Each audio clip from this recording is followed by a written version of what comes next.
10, 9, 8, 7, 6, 5, 4, 3, 2, 1.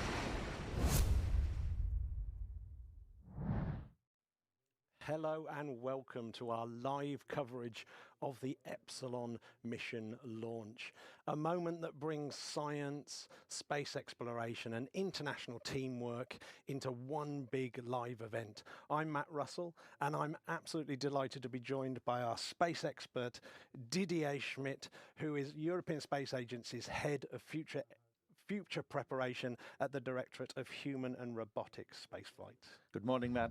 Good morning. I'm very glad to have you here. Exciting morning. It's very exciting. We've waited all week for it.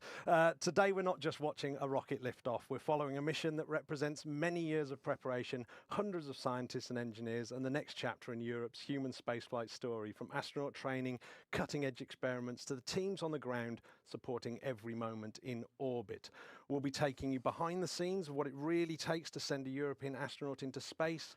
Over the next couple of hours, we'll be bringing you a packed program. We'll dip into special videos, speak to experts and guests, hear from teams across Europe and explore the science and technology flying on this mission, all while following the live countdown and launch from Cape Canaveral. We'll be joining by Jules Garcia in Cape Canaveral for some more interviews. We'll also be proud to sharing this moment with our highly esteemed colleagues in the French commentary booth next door, and I mean highly esteemed colleagues, so if you want to go watch that feed in French, it's also available, and they're going to bring the whole thing exactly the same as we're doing. Space exploration is truly international, and it's fantastic to see audiences across Europe experiencing this launch together. So wherever you're watching this from, whether you're a long-term space fan or just turning in for the thrill of launch day, you're in the right place. Stay with us as we count down to liftoff and explore the mission that's about to carry a European science back into orbit. There'll be a chance for anyone watching to pose questions throughout the program. We'll talk about more about that later on, but it will be #AskESA. Spaceflight may look like a rocket launch, but it's really a story about people, science, and cooperation. Right, so here we go. The crew of Crew-12 landed at KSC on Saturday, and while we watch this video, Didier, can you take us through some of the highlights here? Yes, indeed. I mean, the crew flew in, as you just said, on last Saturday from Houston to the Cape. We see them very enthusiastic, maybe less today, more tense today. So they have been greeted by 2 European astronauts from the class 2009. We have seen Alexander Gerst right here. So a very important moment, because this is when it gets serious. X22, that is Crew-12. I wondered what that was. So yes, so the walk to the rocket is only a few hundred meters, but it carries years of preparation, and there they are walking towards the rocket there and waving. So this is a dry dress rehearsal. So before the fire and thunder of launch, there is a ritual rehearsal, quiet and focus earlier. So the crew would have suited up, made that iconic drive to the launch pad, a calm, quiet journey in Teslas, ready for their incredible ride into space. So Didier, what will the crew have gone through in their dry dress rehearsal? Yeah, we haven't really seen it yet, but they're still in quarantine, obviously, here. The dry dress rehearsal is they have to put the suits on. They have to test the pressure, and to go to the launch pad, go up the elevator, go into the capsule, sit down. Yeah. So I think hopefully we're going to see some footage now of that. There they are, sitting in the capsule. So is this is part of their dry dress rehearsal? Yes, absolutely. I mean, very important, these spacesuits, because they have to withstand depressurization in case there is an issue, of course. And they have to withstand fire. Unfortunately, these kind of things can happen. So yeah, we see them this morning walking out of the building. Look at that. I mean, it must be, what kind of thing goes through an astronaut's mind as they make that journey to the launch pad? Well, as long as it's rehearsal, you know, you're probably very calm. Now it gets really serious. We see them here really below the launch pad of the Falcon 9. And this is, that's like boarding a plane, actually. This is what it's meant as well from a static point of view. So well, this is the hatch to get into the Dragon crew capsule. Now they're testing the tilt here so that they can withstand better the G's when they lift off. Yeah, does that tilt change depending on the flight profile, or is it always the same? It is tilted when just very shortly before liftoff. And it's to survive the G so you don't pass out. Yes. Very interesting. So at some point, I think we're going to go over to Cologne, where we're going to see the Astronaut Training Center, the EAC. So Didier, as we watch these images from the European Astronaut Center in Cologne, can you put Sophie's mission into context for us? Where does she sit in the history of European astronauts? Yeah, I mean, Cologne is one of the 7 main centers of ESA where the astronauts do the basic training, so the first year of training. Sophie is actually the 22nd ESA astronaut going to the ISS. So selection end of 22, and she was full-time, so to say, at EAC in near Cologne from April 23 to April 24. Right, and I'm not going to call it a swimming pool. It's the neutral buoyancy test facility. Yeah, and so if you ever wonder why so many astronauts have scuba diving skills, behind every launch is a training center where gravity is practiced before it is left behind. Right, Didier, before we see a video of Sophie's training, you were actually at the European Astronaut Center not long ago and saw Sophie during training. What was she working on when you saw her? And what was there a sense of urgency? Am I right in saying that she had an unusually short time to prepare? Yes, indeed. I mean, last time I saw her, it was a few seconds because she waved and said, "I have even no time for a coffee." So, and the reason is exactly this. I mean, it's the shortest time for a training. Usually it's at least 2 years training, so she should have flown actually later this year, April, May. So, I mean, 2 years is already very short. So it was really a marathon training, but she's very capable. I mean, if you look at her CV, and we will get back to this later on, it is obvious that she can cope with it, and she did perfectly cope. Yeah, I mean, it's when we do see Sophie's CV, it is really quite incredible, but not so incredible that I guess it's inspirational as well, and we'll get onto that. Right now, we've got, I guess, in the style of Rocky, we'll have Sophie's training montage in a moment. But yeah, it's obviously she's had a really short time to prepare.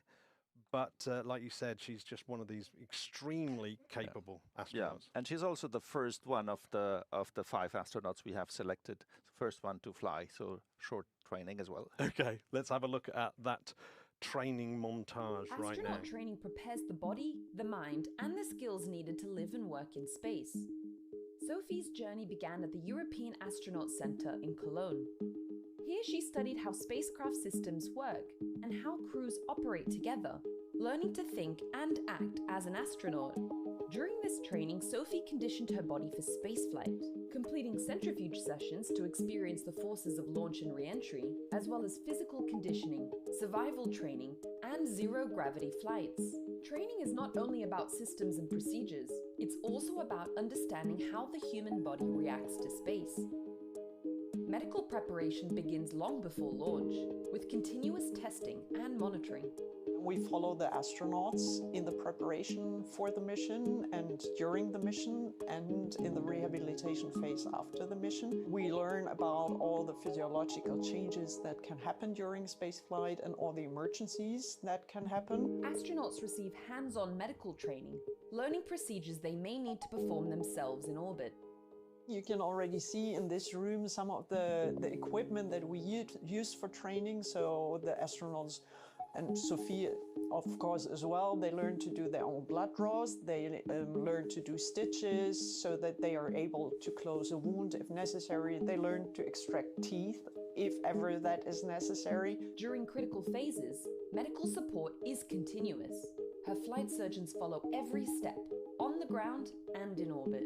We are on call 24/7 if she needs us. One of the most demanding parts of astronaut training is preparing for spacewalks. On Earth, this preparation happens through neutral buoyancy, training underwater to simulate weightlessness.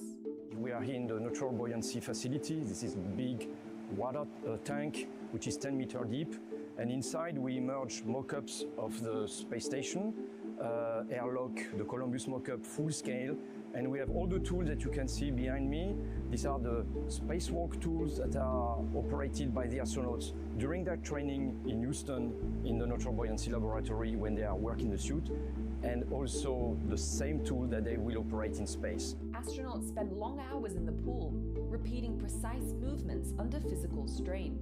Sophie trained core EVA skills, tethering to the station, managing tools, and communicating with her crewmates and mission control. This is a simulation of a spacewalk. So the astronauts are inside the spacesuit. The spacesuit is floating in the water like would be floating in space. And they have to do tasks that are predefined according to procedures that they don't memorize by heart, but they know what to do, and they are guided by someone on the voice loop telling them what to do, simulating the person on the ground control. Tasks that seem simple on Earth demand strength, precision, and constant focus in a spacesuit. The spacesuit is pressurized. When you close your hand to grasp something, because of the pressure in the glove, it's like pressing a tennis ball, and you have to do that hundreds of times. EVA training also prepares astronauts for contingencies, including rescuing an incapacitated crewmate. This early preparation helps astronauts perform better for their very first EVA training session in Houston in their full spacesuit. Some parts of astronaut training cannot be fully recreated on Earth. That's where virtual reality becomes essential. Here in my team, we have the chance to use VR, so virtual reality, and augmented reality as well. For astronaut training, we use them in mostly 3 domains. Robotics, we also use it for EVA or spacewalk. And the last one where we use it recently for the short duration missions we had was to have a ISS familiarization from the inside this time. Virtual reality allows astronauts to experience the station at a full scale long before they arrive. This is the only place on the planet during your training that you will see the ISS in full scale in the right order, and not in a jigsaw puzzle. In virtual reality, astronauts rehearse how the station behaves in weightlessness, learning how movement and orientation change in orbit. Repeated training builds spatial awareness, focus, and decision-making before astronauts face real spaceflight conditions. The goal is not to replace physical training, but to prepare the mind. The ISS being a complex environment inside, you get quickly disoriented at the beginning. What is up, what is down? Your brain has been familiarized with zero-G, with floating object, with a complex environment. There is no up, no down. You feel like free falling.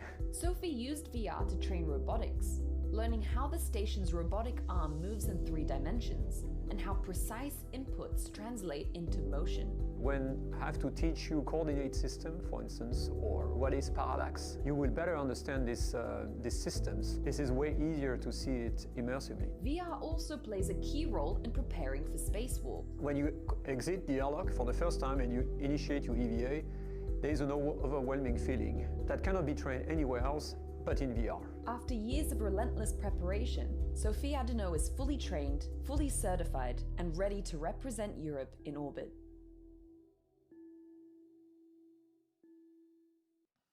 So we are watching the footage of the Crew-11 return, I believe. It doesn't look like it, but Didier, this morning is a slightly different handover protocol than usual. What's changed compared to a normal crew rotation?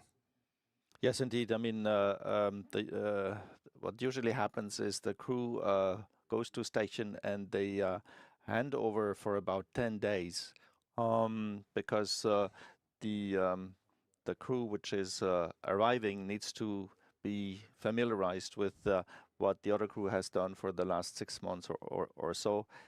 They will hand over the experiments where they are. They will hand over what has happened, nominal or off-nominal situations with the maintenance of the station.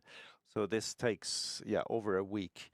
This time it did not happen because Crew-11 had to land exactly 1 month ago, actually. Yeah, so normally there's a period where both crews are on board.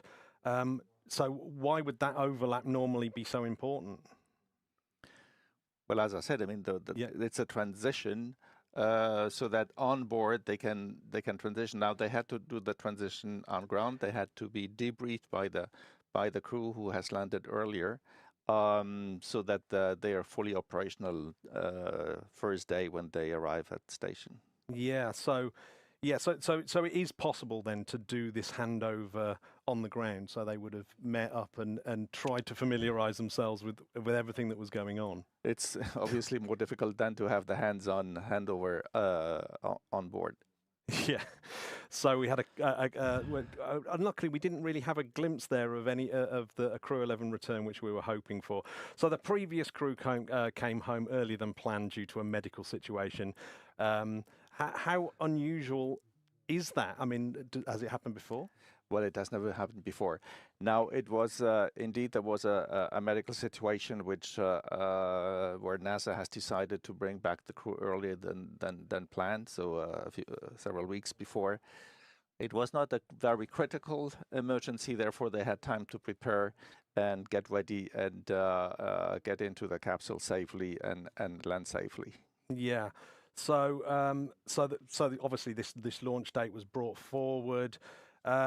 So how do the station cope with this reduced crew? Well, that's indeed an issue. I mean, usually when there's a handover, there are 11 crew members on board. This time, of course, the 3 crew members were left alone. That's a lot. Ici à Cap Canaveral pour le lancement de Crew-12 avec à son bord Sophie Adenot, l'astronaute française de l'ESA. Et je suis avec un invité très spécial aujourd'hui, c'est Arnaud Prost. Arnaud, tu es membre de la réserve des astronautes de l'ESA. Déjà, est-ce que tu peux nous expliquer un petit peu en quoi ça consiste ? Oui, tout à fait. Donc moi, j'ai été recruté en 2022, en même temps que Sophie. Et donc la spécificité quand on est membre de la réserve des astronautes de l'Agence spatiale européenne, c'est qu'on continue d'avoir son emploi normal. Donc moi, 80% de mon temps, je travaille pour l'armée de l'air et de l'espace comme pilote, mais 20% de mon temps, je m'entraîne au Centre européen des astronautes petit à petit pour faire la formation que finalement Sophie a fait en un seul morceau. Et bien moi, je me forme progressivement. Et la deuxième spécificité, c'est que dans la réserve, on peut être affecté à des missions de courte durée, comme ça a été le cas pour mes collègues Marcus Vanth et Sławosz Uznanski. Et c'est pas la première fois que tu es ici, bien sûr, mais d'être ici encore une fois à Cap Canaveral le jour où une de tes camarades de classe, on va dire, s'apprête à partir dans l'espace, l'excitation doit monter et tu dois te dire à quand mon tour, non ?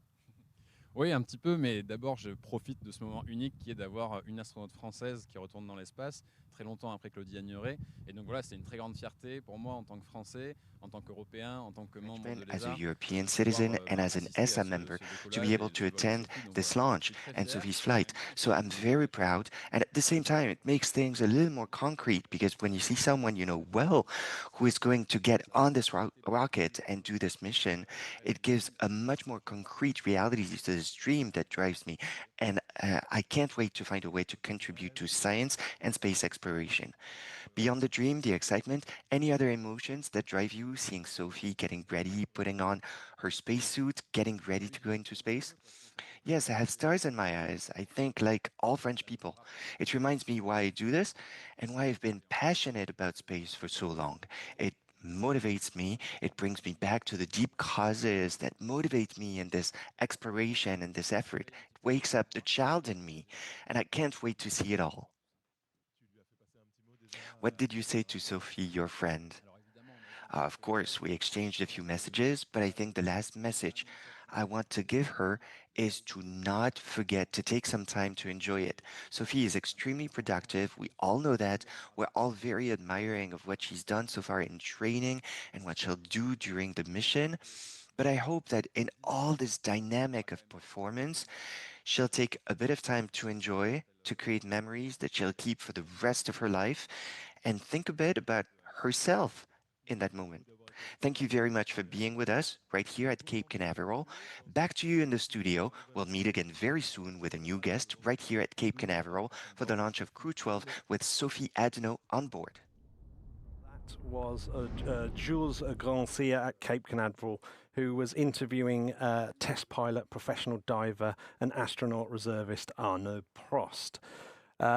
Yeah, so all the time that we're on this broadcast, we're asking people to send in their questions at #AskESA, and it's your chance to be part of this story. Send in your questions. So if you've ever wondered what life is really like in space, how astronauts stay healthy, how rockets reach orbit, or what kind of science is happening on board the space station now is your chance to ask some questions. And we've had a couple that have come in.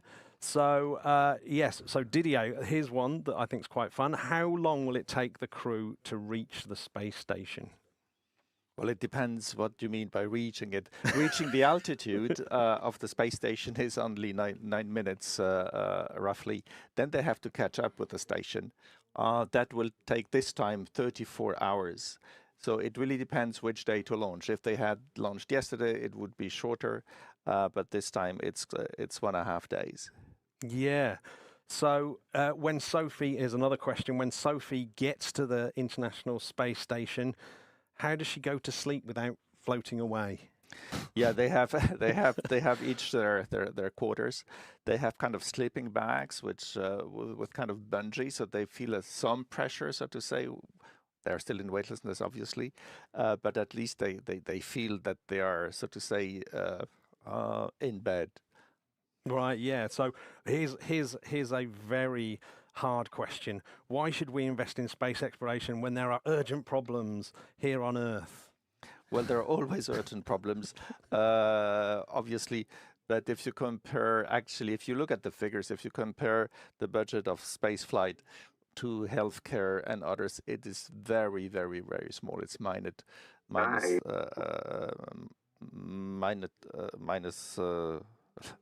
sorry. Well, yeah, there's a very bit, minute, so to say, amounts. Yeah, it's not like the Apollo era where it was a huge chunk of what the spending. So, yeah, is there any? Let's have a look at some more questions. Well, this is an interesting one. How do astronauts stay clean without showers? Yeah, they have of course cleaning towels. So humid cleaning towels, and this is how they cope. It's indeed quite difficult for the flight of Sophie because it will be 9 months, which will be a record for European astronauts on board the station. But okay, they have to cope with camping for 9 months. Yeah, so 9 months, it really will feel like camping, isn't it? I mean, this is it's a classic situation, isn't it, where you've got, so there'll be 6 people on board, is that right? How many people will be on board the International Space? There will be 7 actually. 7, yeah. 7, right. So 7 people on board, they've got to share that space.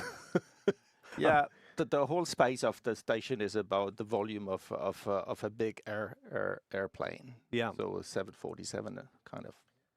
So if you feel like you get fed up with your work colleagues, you can isolate in one of the modules. Yeah, it must feel like it's quite a hard place to be, isn't it? If you've got to be able to get on. Is that part of the training to be able to cope with one another and to do that cooperation without? I mean, obviously yes, because they have been training together nearly close to 2 years now. So, and it is also part of the training to psychological training to cope with off-nominal situations, so to say, and issues with crewmates and so on. So they're trained for this as well. But as we have seen, they're really a very nice team. Yeah, absolutely. So when Sophie arrives at the International Space Station, how long will it be until she actually starts working on experiments? Does she get the time to just relax just for a bit to get used to space? There will be not much time to relax. As we have said, the handover didn't really happen on board. So there are things to be done right away. And in addition, we had this a couple of days of launch scrub. So work starts right away. Yeah, it really does. So we heard that the Crew-11 came back early, but it wasn't like an emergency evacuation. What's the quickest that they can actually get people back down from the International Space Station. Yeah, this has never been tested. Of course, the procedures do exist in case of emergency. Emergency is, for example, of course, can be medical, but what is feared most, like in submarines, is fire. Yeah. So there you have to really close hatches and get back as soon as possible into the two vehicles, the Soyuz, which is still on the station, and the Dragon crew, so that the 7 crew members can deorbit as quickly as possible. It's usually probably foreseen for about 3-4 hours. That is, it could be faster, but that's very tricky. Yeah, it really is tricky. And I guess that marks the big difference between, say, the Lunar Gateway, being an astronaut on the Lunar Gateway, or more crazy still, an astronaut going to Mars. No, absolutely. This is the very big difference. Of course, for the moon, it takes 3 days to go to the moon, 3 days back. So just for this, this is an issue. And then, of course, you cannot come back even from the station anytime, because you have to splash down on the water with the Dragon crew, or you have to go to land on solid ground, so to say, with a Soyuz. Same when you come back from the moon, because the moon is turning around, as you know, orbiting the Earth. So it cannot be done anytime. Yeah. Mars is, of course, completely different. When there is an emergency on Mars, it will take them 9 months to come back. Yeah, so I guess that's one of the sort of areas of research on the International Space Station, is that ability to cope with emergencies and do all of those sorts of things. Yeah, so that's part of the training. Yeah, yeah. So yeah, I mean, this is as usual. Test pilots are used to do this. I mean, most of the time they train for off-nominal situations. This is a big part of their training.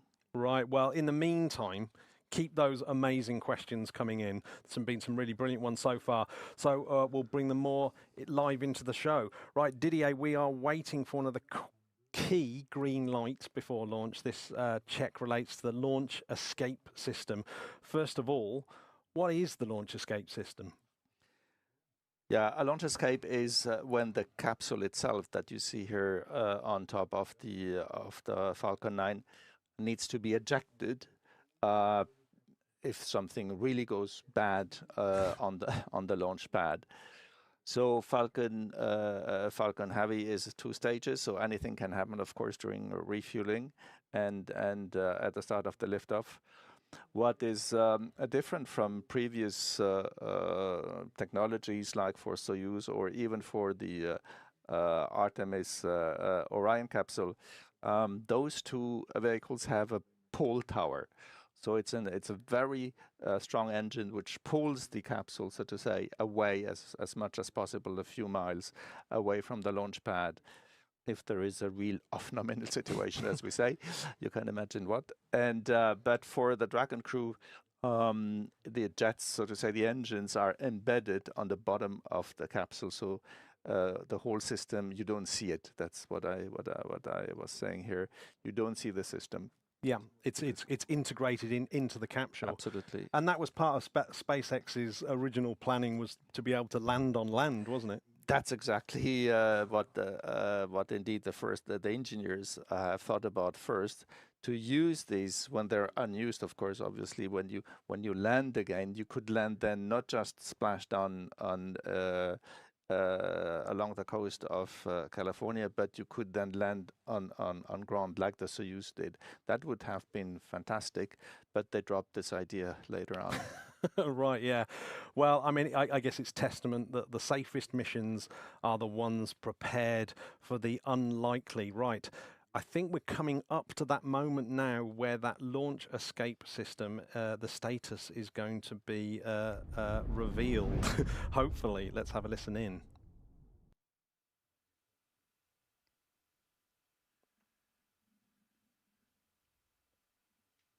I don't know whether we can hear it. We can obviously see the astronauts there waiting patiently.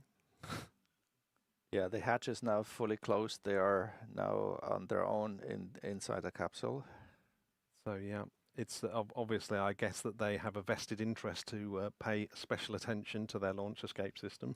While we wait to hear that loop kick in, talk a little bit about the weather. You can see in the bottom right-hand side of your screen has our beautiful shot from our helicopter team here at the Kennedy Space Center, providing this live view encircling Pad 40.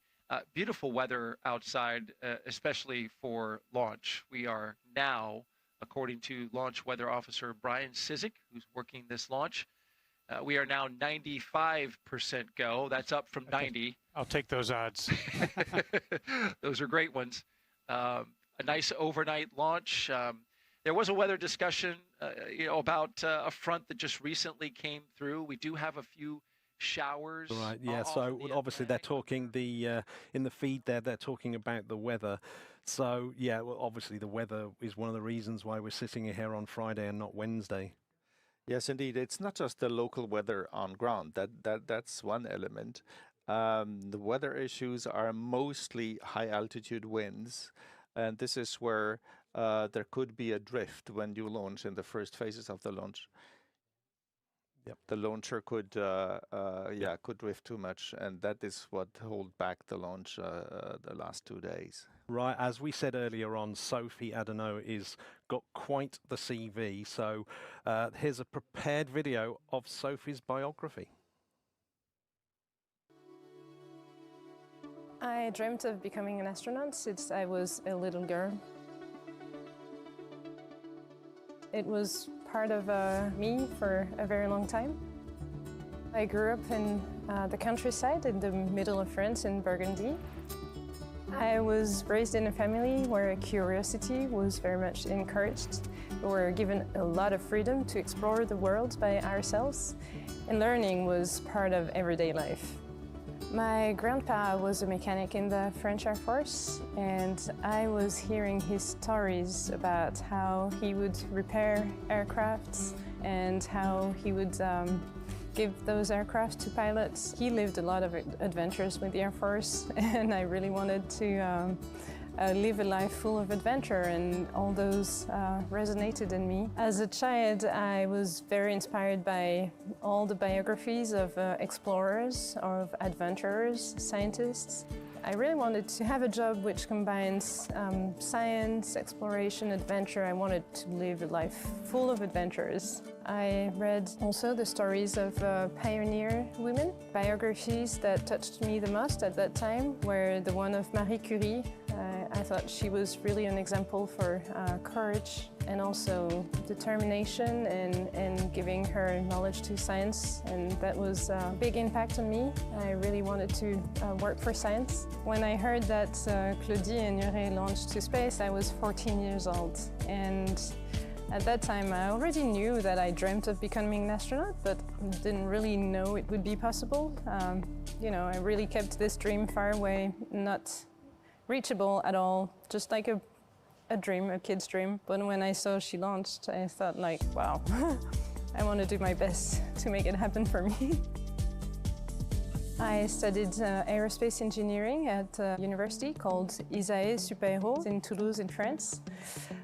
There I not only learned engineering, but also I learned to fly. At that age, I really wanted to learn to fly as many aircrafts as possible, so I got my private pilot license with Super-Héros. And then shortly after, I got my glider's license. Shortly after, I got my skydiving license. I really wanted to fly.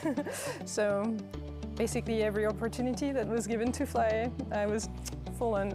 I applied for MIT for a master's degree, and I moved to Boston because I really wanted to learn with them how to do the design of cockpits, of spacecrafts or aircraft as a way that is optimizing the performance between the machine and the human. I also did my research on how the human body adapts to artificial gravity on a centrifuge. And it was basically designing a program so that astronauts could get less sick when they fly to space. So now I'm happy I learned about this now. Shortly after MIT, I joined Airbus Helicopter, and I was their cockpit design engineer. And there I contributed to the design of the cockpit of the H225. To be honest, I really fell in love with the helicopters there. And because I was still passionate about flying, I thought, okay, I need to find another job where I actually do not work on cockpits, but where my office is a cockpit. So I just knocked on the door of the French Air Force. I did all my basic training in the military. That was really challenging. I loved it because I loved sports and adventures, and for me it was the pinnacle of adventures. I joined the Search and Rescue Squadron. It's based on Cazaux Air Base in southwest of France, which flies the H225 for search and rescue. So I did a lot of missions to rescue people. You're really pushing your limits when you're rescuing people in difficult conditions. I joined the test pilot school, really with this goal in mind to become a test pilot in order to help me on that path to become an astronaut. And so I did my whole training in a school in the UK, in Boscombe Down. It was a great experience with a lot of international cooperation. I learned a lot, and especially how to conduct tests in aircrafts when you are pushing the limit. After ETPS, the test pilot school, I joined the French Flight Test Center, which is in Cazaux Air Base in southwest of France. And there I served as a test pilot for 3 years, testing new equipment on all sorts of helicopters. And in the end, after this 3 years experience, I logged about 3,000 flight hours on 22 different helicopter types. When I saw the call from ESA to open new selection for an astronaut class, oh my God, I was really happy. And yeah, it was a long journey because selection takes a lot of time and takes also a lot of energy. But I was so motivated. I really wanted this to happen, but also I kind of lived this thing without pressure because I had a job I loved. And so I said, okay, whatever happens, I'm gonna be happy. I love my job. And this is going to be the cherry on the cake. When I got the final call that I was selected, I was very grateful. I was selected to join the astronaut corps as an astronaut candidate, and the training started almost 6 months after the announcement of the selection. At that time, the 5 of us, we joined the European Astronaut Center in Cologne, Germany, and it was the beginning of a new adventure.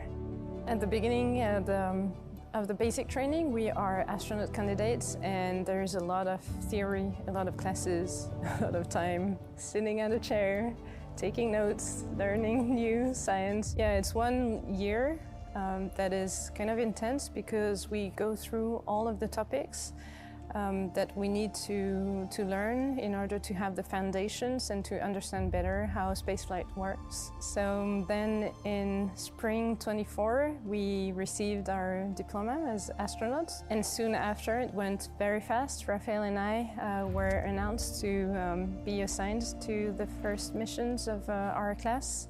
So we started our EVA training right away in Houston. And then for me, it was without transition. I immediately went into specific mission training, so it went very fast. And then ESA announced the Epsilon mission. Yeah, it's really a great honor to be assigned to a mission. Of course, you're full of gratitude, but that's a big responsibility to represent France and Europe in space. And during our mission on board the ISS, we are going to do a lot of science experiments. It's great to see that scientists all over the world are working to make the best use of space flight and make discoveries that benefit Earth and people on Earth afterwards. I would say that every step in my journey has been driven by curiosity, teamwork and purpose. And I would say that none of it happened overnight and none of it happened alone. It's a great honor to represent France and Europe in space and to continue the legacy of those who inspired me and many others. Wow, what is there not to admire about Sophie? Incredible journey. So just take a moment to appreciate that incredible journey that brought Sophie to this point today. So before becoming an ESA astronaut, she served for nearly 2 decades in the French Air and Space Force at the École de l'Air et de l'Espace in Salon de Provence and clocked up 3,000 hours on a helicopter pilot. And remember, you can still send in your questions. So let's go over and hear some a message from Sophie's former colleagues in the armed forces. Sophie, à l'École de l'Air et de l'Espace, tu es une source d'admiration et d'inspiration. Nous te souhaitons une bonne mission spatiale et surtout... Bon Sophie! And I know that they're hosting a huge watch party there today. So from years of training to launch there, that's the path that's brought Sophie to this moment. Your questions are coming in, and there's a question from Laura that I think's a really interesting one. What qualities does Sophie represent for the new generation of European Space Agency astronauts? Well, actually, if I'm maybe a little bit politically incorrect for the male gender, she represents the epsilon. What I mean here is that usually it's the alpha type, you know, male type of thing. So test pilots for let's say aircrafts alone in your cockpit and so on, and everybody works up for you. So that has been, sort of say, the former generation now. Being a helicopter pilot and being having flown in operations, you have people on board. You depend on people on ground. So Sophie's mentality, so to say, and she will explain it in the patch, it's really that everybody is important. And it really makes sense today because there are hundreds and thousands of people behind this mission in Europe, in the US, and elsewhere. And she is the tip of the iceberg. So she really sees that she is just one element of many, a very lucky one, obviously, but one in many who make this mission happen. Yeah, I absolutely love that. I think that's one of the most inspirational parts of the mission. Romy actually asks, what is Thomas, between Thomas Pesquet and Sophie, was there another French astronaut? No, there were none. There were no other French astronauts in between. Mind you, Thomas Pesquet's only just got back in the grand scheme of things. Right, yeah. Actually, Laura also asked another question. Could we walk through the crew roles of the various other 3 astronauts that are going, which funnily enough, we're about to do. So that is something that we will do very, very shortly. Let's have a look, see if there's any other quick questions we can answer. This is my first rocket launch. What usually happens? Well, I tell you what, just keep watching and you will see exactly what happens. So, right, there's some good questions coming in. Keep them flowing at #AskESA. They come directly to my phone, and we'll be coming back to more of them shortly. But space missions, as we've just said, are never solo adventures. Every astronaut is part of a tightly knit crew, and Sophie will be flying alongside, well, 3 very experienced crewmates, some extremely experienced, each with their own background, skills, and stories. Together, they live and work in one of the most extraordinary environments humans have ever built, 400 kilometers above the Earth, where teamwork isn't just important, it is, of course, an absolute essential. So we're looking at Jessica Meir at the moment. She's a spacewalking trailblazer. Yes, she's actually a biologist, a marine biologist, so a scientist, but she will serve here as the commander because she flew already once. She flew in 2019 and has spent 205 days in the station, but she also spent some time outside of the station. She has done extravehicular activities, EVAs. Yeah, and one of those EVAs is very famous for being the very first all-female spacewalk, and of course, her fellow spacewalker in that is just about to go to the moon. Right, next up, we have, after Jessica, we have another American, Jack Hathaway. Hopefully we'll start to see his picture in a second, although we've still got Jessica I think, yeah, here we go. Jack Hathaway. He's a test pilot, like Sophie. Is anything more you can say about him? Did he? Yeah, he is indeed a test pilot.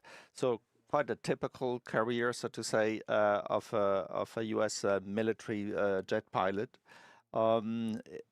It will be his first flight, but he will be the very important here as commanding, so to say, the spacecraft.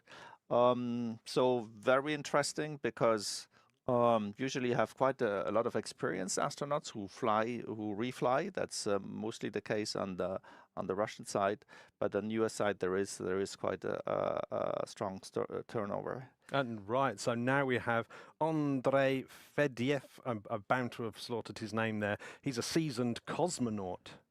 Yes, absolutely. He has already spent 195 days in orbit, so this 6 to 7 months periods. That was 3 years ago, actually, only. So he's also a military pilot. So the classical parcours, so to say, of most of the Russian cosmonauts as well. Right, yeah, so I guess if they run out of conversation, they can always talk about their test piloting days and who's flown the most. They can even do it in Russian because they do have to learn Russian as well. Yeah, they all have to learn Russian. Yeah, incredible. Yeah, I know that Sophie can speak fluent English, fluent French, knows a bit of German, knows a bit of Russian. Just to add to that CV that we saw as well. Right, so we've just met the crew. We'll be making the journey to the space station. But astronauts don't just take their skills, they take their training with them into orbit. They're also allowed to bring a small number of personal items, and those and what they carry means quite a lot. Didier, each astronaut gets to take a limited set of personal mementos to the ISS. What sort of things are we thinking about? Yeah, they can bring. I mean, here we see actually Thomas, who has brought a piece of a meteorite with it. But he's only just got back from space and he's taking it back up. Yeah, quite funny. Now, obviously, I mean, it's quite important to take, so to say, personal items. So this is a big one. I mean, it must be one of the biggest, the saxophone. Yeah, right? of course, this cannot be launched with the inside the Dragon capsule. There are cargo ships which come before and, of course, during the mission. So we see here also that Thomas is a fan of rugby in France. So they have their personal items, small ones and bigger ones. They can have currently, Sophie has with her kind of a shoebox size item, so to say, that she will carry with her now. And she will have other items on board. It will be actually her birthday during her mission. So obviously we will have some surprises there of opening boxes, which we don't know about today. Must be very exciting when you've been in a tin can for a while and receive your birthday present. I still get excited about birthday presents here on Earth. So we can see a Rubik's Cube there. And of course, right next to us, we've got the French booth and the person that took that Rubik's Cube into space. Indeed, we see Jean-François Clairvoy here on the picture during a shuttle mission. So some iconic items he wanted to take with him. Although the mission was relatively short, it was just a couple of weeks. Yeah. But it is a kind of tradition as well to bring items with you, so that you have a souvenir of what has flown. Here we see another item which is from École Polytechnique, the hat of this famous school in France that Jean-François is graduated from. Yeah, well, and Jean-François told me on the staircase that he took that Rubik's Cube up 3 times, and this patch belonged to who? That is Claudine Nieres' patch of her first mission that actually Sophie will take with her as well. Yeah, I had the pleasure of meeting Claudia at S-Tech Open Day, so always brilliant. So we are back to this deep shared tradition of the mission patch that is sort of shared between French armed forces and astronauts. So before we take a look at it, it's worth noting that a mission patch isn't just a logo, it's a story in symbols, like a Gustave Moreau painting. Astronauts are closely involved in designing their patches, and Sophie Adenot played a key role in shaping this one. Every colour, shape, emblem is chosen to represent the mission goals. Didier, mission patches seem like such a small thing, but they carry a lot of meaning. Why are they such an important tradition in spaceflight. Yeah, it is actually a tradition not just for space flights, but it dates back much before, actually. So the military, especially the air forces, they have patches for different types of missions and so on. So that tradition has been carried over, so to say, into space. It's very important to identify yourself with the mission by having a patch. Well, let's see Sophie's explanation of her own patch now. Le nom epsilon est chargé de symbolisme. Ce patch a une signification très particulière. Epsilon est le symbole des petites choses, mais qui comptent en fait. En maths, certes, cela représente quelque chose de minuscule, mais dans l'exploration spatiale comme dans la vie, il n'y a pas de petites contributions. Chaque effort, chaque idée, chaque personne joue un rôle dans quelque chose de beaucoup plus grand que chacun d'entre nous. Ces petites contributions sont symbolisées par les points que vous voyez sur le pourtour de l'écusson. Chacun de ces points représente les innombrables personnes qui rendent cette mission possible.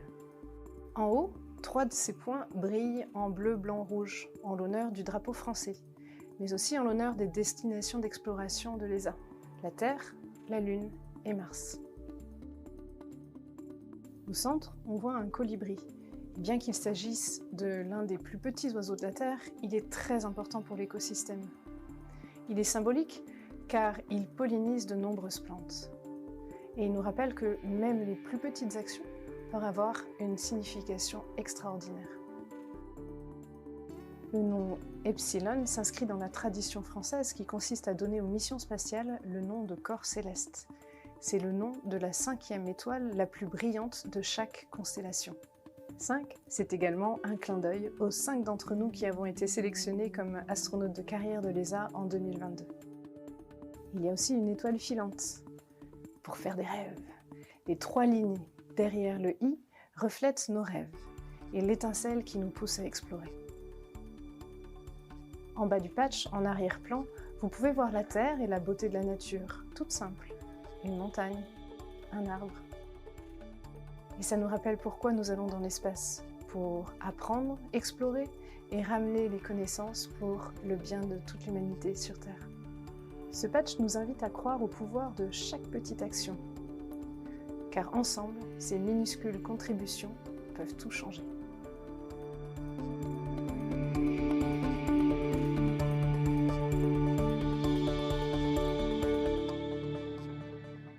That is so cool. I love all those little details. So the Epsilon patch is full of meaning. It represents the crew, the mission, all the human side of exploration, all those thousands of scientists, all those little dots. But of course, behind every symbol is a huge amount of scientific work waiting to happen in orbit, because when Sophie arrives on the space station, she won't just be floating past the windows, hopefully. She'll be running experiments that have been designed, prepared, and planned for years here on Earth. Didier, when we talk about those experiments, there's a whole network of teams on the ground supporting them. One of those key centres for the mission is Cadmos in Toulouse. What exactly is Cadmos? Yes, Cadmos is a key centre. It's one of several what we call user support and operations center of ESA. Cadmos is more specialized in human physiology from even 30 years ago. Which served, so to say, at that time, the French flights to the Meir station. So in the meantime, of course, things have evolved, and now for every mission we have quite intense activities, not only in physiology, but also many other activities, biology, fluid physics, even fundamental physics. Yeah, so is it fair to say that Sophie is kind of like the hands in orbit while the teams at Cadmos are the eyes and brains supporting the science from Earth? Yes, indeed, she is the tip of the iceberg. So hands and eyes and ears, so to say, of the scientists, but not just between the scientists directly. Every experiment needs to be prepared from a technical point of view so that it can be operated by somebody who is not a scientist, who has not a full laboratory, who has not all the instrumentations that are needed in ground laboratories. Yeah, and it's not just CADMOS, is it? It's not just one lab. It connects to universities, hospitals, research institutes all across France and Europe. So let's take a closer look now at CADMOS, and the teams will be working side by side with Sophie throughout this mission.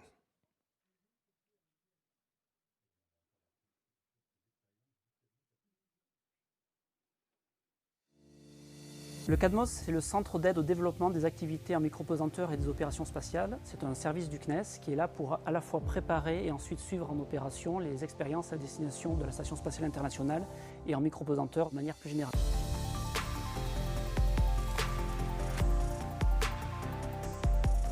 On travaille avec différents acteurs, évidemment les agences spatiales et notamment l'ESA, au niveau de coopération internationale ou des expériences plutôt nationales. On adresse différentes disciplines scientifiques, tout le spectre, que ce soit les sciences du vivant, la physiologie humaine, qui est notre cœur de métier historique ici au CADMOS, la biologie, l'exobiologie, mais également les sciences de la matière, les sciences fondamentales, tout ce qui est lié également au support vie. Donc notre métier au quotidien, quel que soit l'équipage finalement, c'est de répondre à ces objectifs scientifiques, donc bien les comprendre en entrée, bien les assimiler, les traduire en matériel et en protocole qui répond aux normes de certification de l'ISS pour s'assurer qu'on ne met en danger ni l'équipage, ni la station, ni la mission scientifique évidemment. Et ensuite c'est de faire des tests environnementaux, notamment des vibrations et de compatibilité électromagnétique pour s'assurer que tout fonctionne bien. Et ensuite on passe le relais aux opérations ici dans la salle de contrôle. Nous avons plus de 30 ans d'expérience ici au CADMOS en opération vol habité, en démarrant par la station Meir, puis au travers des Space Shuttle américains, puis vers l'ISS depuis 2008. Donc ici, notre rôle est de préparer les expériences scientifiques, de les exécuter à bord, de récupérer les données, les transmettre aux scientifiques, puis de les archiver. Pour cela, les opérateurs écrivent et testent des procédures qu'ils valident sur des modèles sol qui sont aussi représentatifs que possible des modèles vol pour répondre aux besoins des scientifiques en utilisant le matériel et les logiciels développés par les équipes développement. Le CADMOS est un des 5 centres européens en charge de l'exécution des expériences scientifiques dans l'ISS. Les opérateurs au CADMOS sont certifiés par le centre d'entraînement des astronautes à Cologne et se coordonnent avec le centre de coordination du module Columbus qui est à Munich en Allemagne. Nous avons au CADMOS la responsabilité d'expériences scientifiques qui ont été développées à travers l'Europe et nous réalisons par exemple les expériences scientifiques qui ont été développées dans le cadre de la mission de Sophie Adenot, la mission Epsilon. So we've just seen how CADMOS supports astronauts and experiments from the ground, but they're not only following the science, they're also actually creating it. Didier, CADMOS actually developed the experiments for Sophie's mission, especially those around human physiology. Can you tell us a bit more about those experiments and what questions they're trying to answer? Yeah, maybe first of all, we should rewind to see how all of this starts. What ESA and the French Space Agency, CNES, does even a couple of years before the launch, obviously, is to issue an announcement of opportunity for scientists so that there is a peer review, a selection of experiments, and then a preparation. There are experiments which are ready since many years because there is a continuum of experimentation on board the station. So Sophie will have new experiments to do, but she will also participate in experiments which have been launched well before her mission assignment. Mostly in the physiology area, you need to have a lot of number of subjects, so to say, to have a good mean value of what's happening to the human body on board the station. So she will be doing quite a number of experiments for hundreds and thousands of scientists which are behind the scene. Yeah, so I've actually got a question from #AskESA from Louisa, who asks, what will be the main scientific goals of the Epsilon mission? Well, there's not one specific goal. Education is very important. We'll come back to this later on. But as I said, there is a continuum of experiments. It's not just one of a kind, and then we stop and restart. That's why Sophie will do experiments also from other countries, not just from European countries, Canada, US, Japan, and even others. But of course, she will be focusing on 50% of her time, because the other 50% is mostly housekeeping, sorry to say so, for the station. So she will be really focusing on what she has been trained, for example, in CADMOS. There is a lot about countermeasures. meaning that we have to understand how the body is what we call deconditioned and how the countermeasures can keep the astronauts' health on board for this long duration. Again, she will be spending 9 months. And osteoporosis, we know this since decades, is a real issue, but it's still an issue. Although we have accumulated knowledge, we have the astronauts train with very sophisticated training systems 2 hours a day. But despite this, we still have issues on the health and condition of the astronauts. Well, I think we've got a special message from the CADMOS team for Sophie. Allez, Sophie! Good luck, Sophie! Bonjour Sophie, l'équipe Physiotool de Lorraine vous souhaite un bon vol. Bon vol!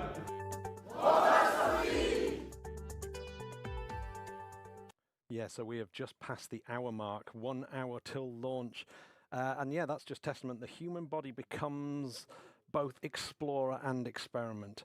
So that community is very much in celebration mode as well as work mode at the Cité de l'Espace in Toulouse, not only far from the Cosmos itself. Thousands of people have gathered to follow the launch. Reminder, just keep asking ESA questions. Now let's hear from Christophe Chaffardon, who is in Toulouse right now.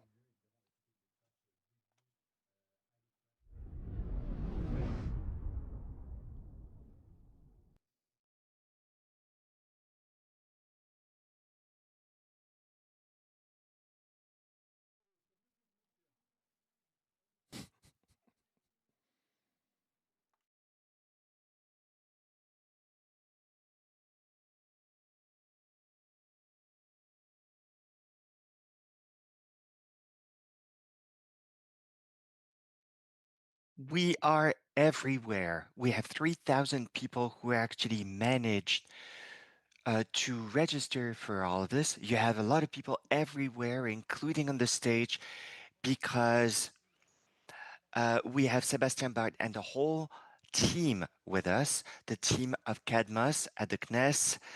This is Team France of the Epsilon mission. Everybody is behind us, and you can give them a warm hand because we're going to talk to all of them throughout the morning. We have a lot of wonderful ambiance right here in Toulouse. 9 months is a record. We're going to make it possible for all the guests to actually see everything that Sophie is going to be doing through an exhibition that is called Mission Epsilon that is going to be launched. And so, for instance, tomorrow we're going to show the video of the launch, and we're going to showcase all the actors of this mission, the MEDES, the CNES, but everybody also from the ESA. We went to Cologne a few months ago to actually shoot, and they are present in the exhibition. Clara and Hervé and Lionel and Andy and Marco and Laura and everybody else. And I want to thank them, I want to greet them and say hi. We were really happy to actually be there for you and with you. So once again, we're going to follow them for 9 months. It's never happened for a French astronaut, such a long mission. And with the guests that we have around us, with whom we actually are working, and with our friends from ESA, we're going to organize some events in order to actually follow the space news as we usually do. And this is wonderful because we have a launch. So more and more people are joining us, coming to join us. We're very impatient, looking forward. I was going to say we give you hugs and kisses, but we wish you a wonderful launch right here in Paris and everywhere else in the world. See you and talk to you very quickly. So that's building excitement in Toulouse. Before we go over and see our video of Sophie's experiments, Didier, Sophie will be taking part in so many experiments during her time on the ISS. That sounds like a huge workload. How does she balance that with the other work, and where will she be doing most of that work?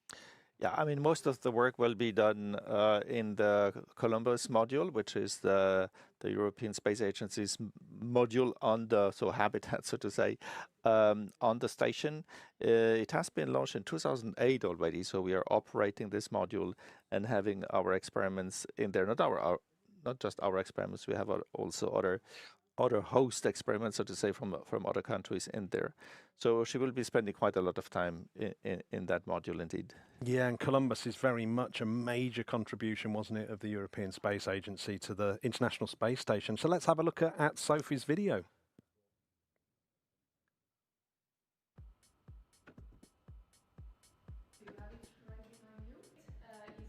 During her mission on the International Space Station, Sophie Adenot will carry out a wide range of European-led experiments, with a central focus on health and autonomy.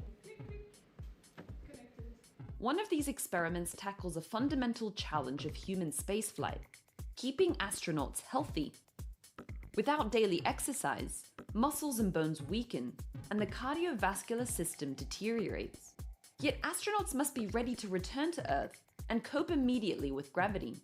This is why daily physical training in space is critical.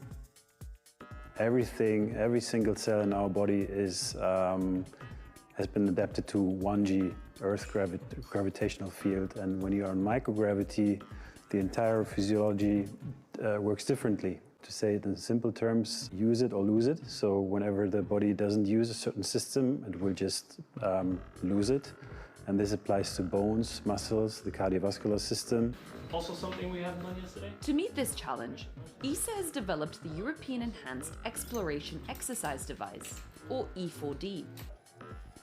Commissioned by ESA and developed with European industry, E4D is a compact, versatile in-flight exercise system designed for the future of human exploration.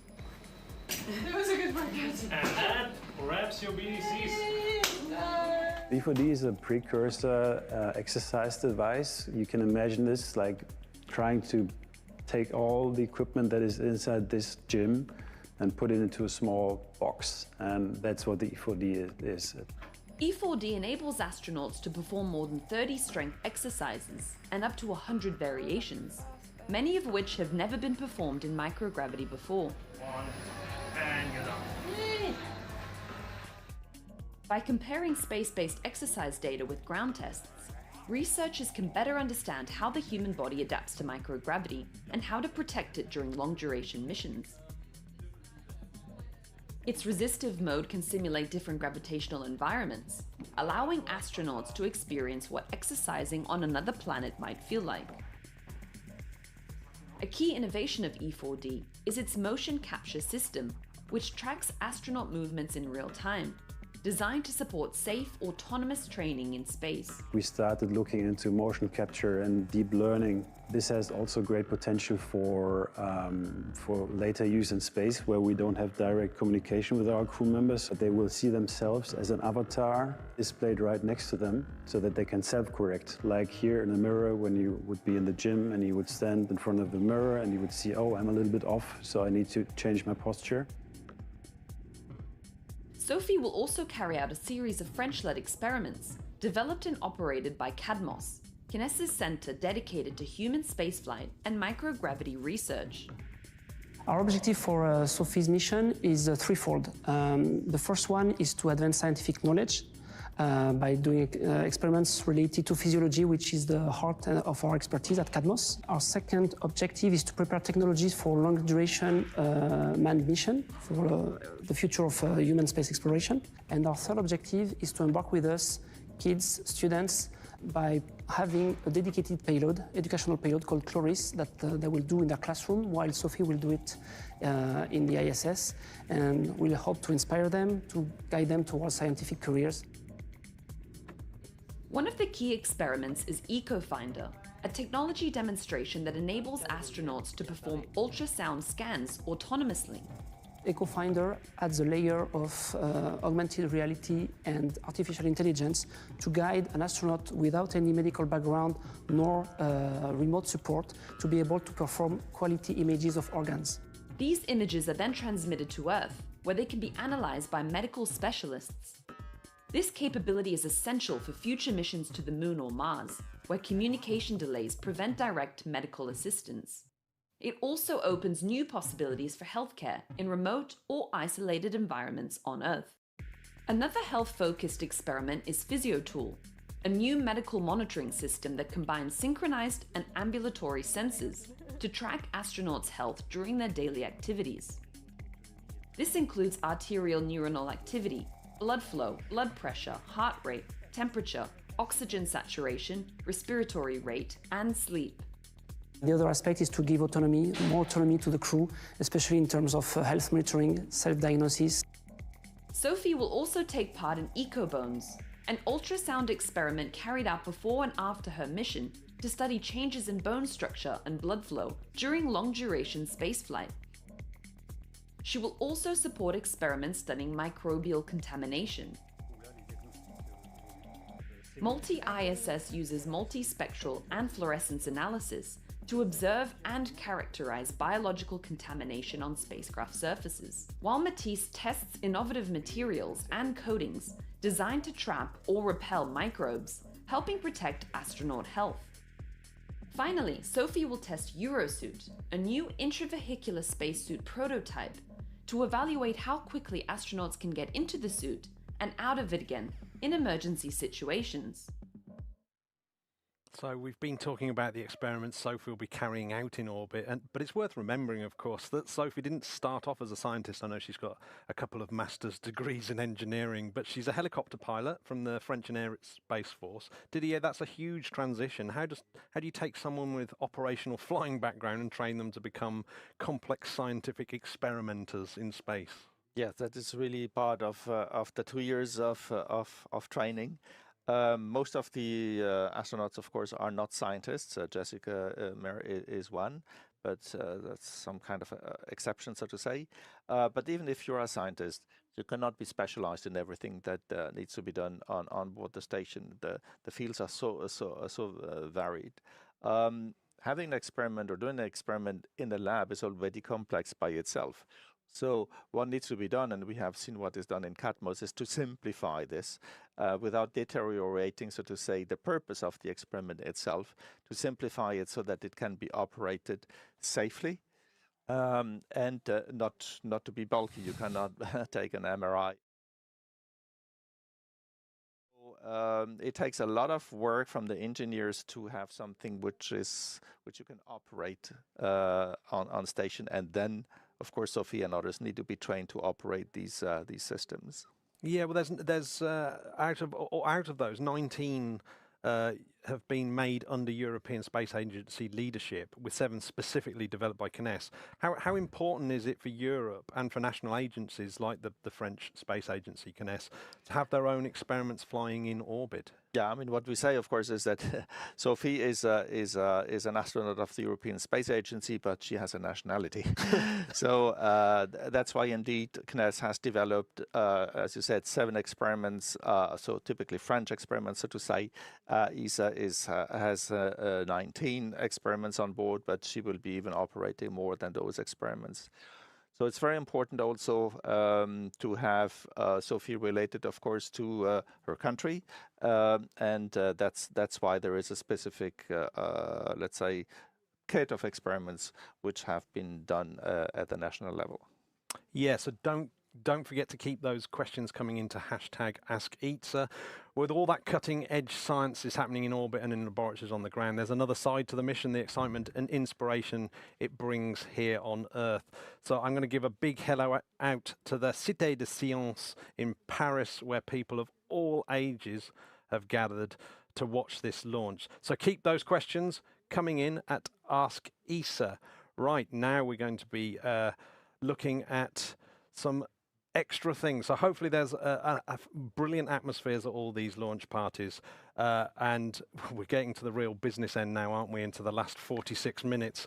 So while that excitement is building on the ground, the focus now shifts back to something very precise and procedural, and that is the go, no-go decision for launch, something that is iconic and something that I'm very much looking forward to it being a go. Didier, there is the most important moment in the countdown. Retract, propellant load, and launch.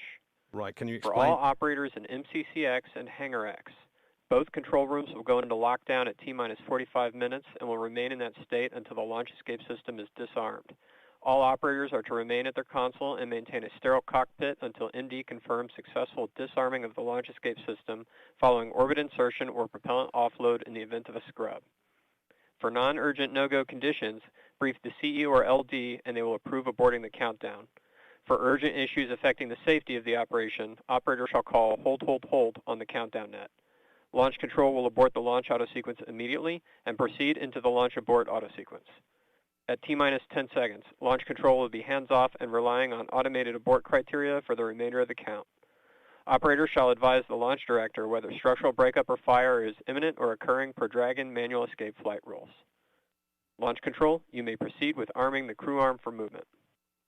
Right, there we go. There's a lot of information there. Yeah, now it's getting really serious. At T-minus 45 minutes, the 10 next minutes will be all the go, no-go of all the subsystems. Crew arm retraction has started. Yeah, they're... yeah, so we go, as we continue through the countdown, we're going to entering a very active phase on the launch pad. Didier, the crew access arm needs to be stowed. That will be one of the things that we see first. For viewers who might not know, that structure that allowed the astronauts to walk into the spacecraft earlier, there we actually see it moving. What's happening at this step? Well, from now on, there is no escape anymore from the bridge. So this is the moment where the sequence of the fueling and the escape system of the Dragon crew itself will be activated. So in order to fuel, you need to be able to escape in case of a dramatic situation, which we will not describe. Yeah. So and for that, of course, the arm needs to be retracted. Needs to be out of the way. Yeah. So now that arm is out of the way, of course, we can start with the next. I guess the next call we'll hear is propellant loading. Sounds dramatic, but they're fueling the rocket. Is it going to be the liquid oxygen at this stage? Yeah, there's liquid oxygen first stage at first, and then the second stage. But there is also high powerful kerosene to be loaded as well. Yeah, and of course it has to be done incredibly precisely with the timing and the temperatures, because these fuels are cryogenic, which means they're stupidly cold, right? Well, yes, especially, of course, liquid oxygen, which is at below minus 180 degrees. So fuel handling is really, cryo-fuel handling is really an extremely complex situation, also very dangerous. Yeah, and of course there'll probably be people shouting at me for calling liquid oxygen a fuel. Of course, it's the oxidizer, and the RP1 is the fuel. So while the pad team step back and the fueling process takes over, communication between even more critical. So we'll soon hear what the SpaceX crew team are going to call to the crew, where teams are stepping through the pre-flight sequence. SpaceX launch director will poll the team for readiness. You have a go for step 6.3, close visors and arm launch escape system. And there we go. There we hear one of the first calls where they are closing their visors. Dragon copies. We're ready to close visors and arm the launch escape system. So that's next, isn't it? The arming of the launch escape system. Yes, from now on, the capsule can be ejected at any time if there is an adverse situation. Right, yeah. And so, yeah, that arm is out the way. The arm is completely stowed. Right, so this is an interesting... SpaceX Dragon, visors are closed. We're ready to send the command. Right, so, yeah. SpaceX copies. You have a go to arm the launch escape system. And we'll obviously hear a call when that's... Copy, go. That launch escape system is armed. In the meantime, Didier, obviously this is unusual, isn't it? Because you've got NASA and SpaceX involved. How do they share this command? Yes, indeed. These missions are a service, so to say, purchased by NASA from SpaceX. So SpaceX is essentially in charge of the launcher itself, but of course also of the Crew Dragon, because they have developed the two vehicles. NASA is mostly in charge of launch the escape system is verified armed. There we go. Launch escape system is armed. Yep, there Indeed. we go. So NASA is in charge mostly of the abort system itself and the crew health. That's why the abort system and crew health goes together. Yeah, well, as we look at the picture there, like you've got this incredibly expensive launch pad. How come none of this gets damaged with the roaring flames from the back of the spacecraft? Yeah, what will happen really a few seconds before liftoff, before the engines are in full power, there will be tons and tons of water dumped below, so that the shock wave doesn't damage the engines at liftoff. Yeah, I mean it's incredibly loud, isn't it? A rocket launch. Absolutely, absolutely, and this is not the biggest one. We will experience much more in March, hopefully, with the SLS, with the Artemis 2 mission. Yeah, and of course you've seen space shuttle launches. Yeah, space shuttles is amazing. You feel really the pressure 8 miles away. Oh, yeah, I bet. And an amazing sound. Yeah. So one of the things, of course, is that this flight was scrubbed on Wednesday and Thursday because of weather, high winds. Why are high winds of concern to the rocket? Yeah, it's the altitude high winds, which means that the winds tends maybe 10 and more kilometers into the atmosphere. The trajectory of Falcon 9 is extremely precise, because we need to catch up with the space station, and this is very precise because otherwise you have to use too much fuel to adapt.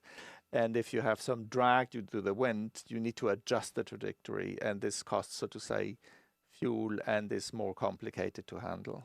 Yeah, so it really is a very precise and well, it's rocket science. Yeah, that's why we have to launch at the second. Yeah, there is no launch window, so to say. So yeah, it is just a second, and there's a launch corridor. It has to follow a very specific path, or it can never really catch up with the International Space Station. Yeah, we'll see later. Things will go very quickly. We can explain now.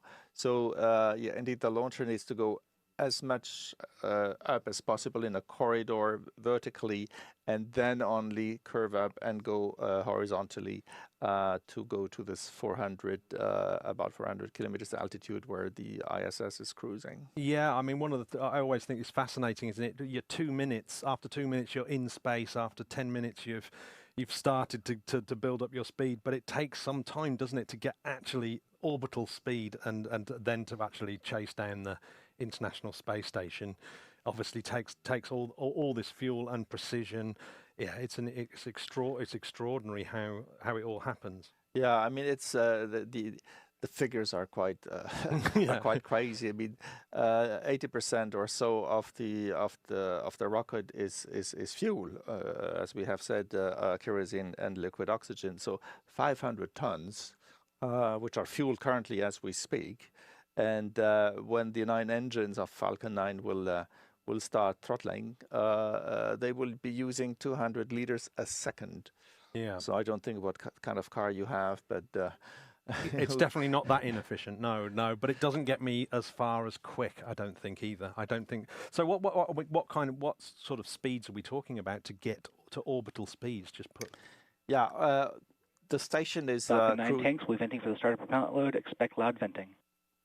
Yeah, the station is cruising at 28,000 kilometers an hour, which is 8 kilometers a second.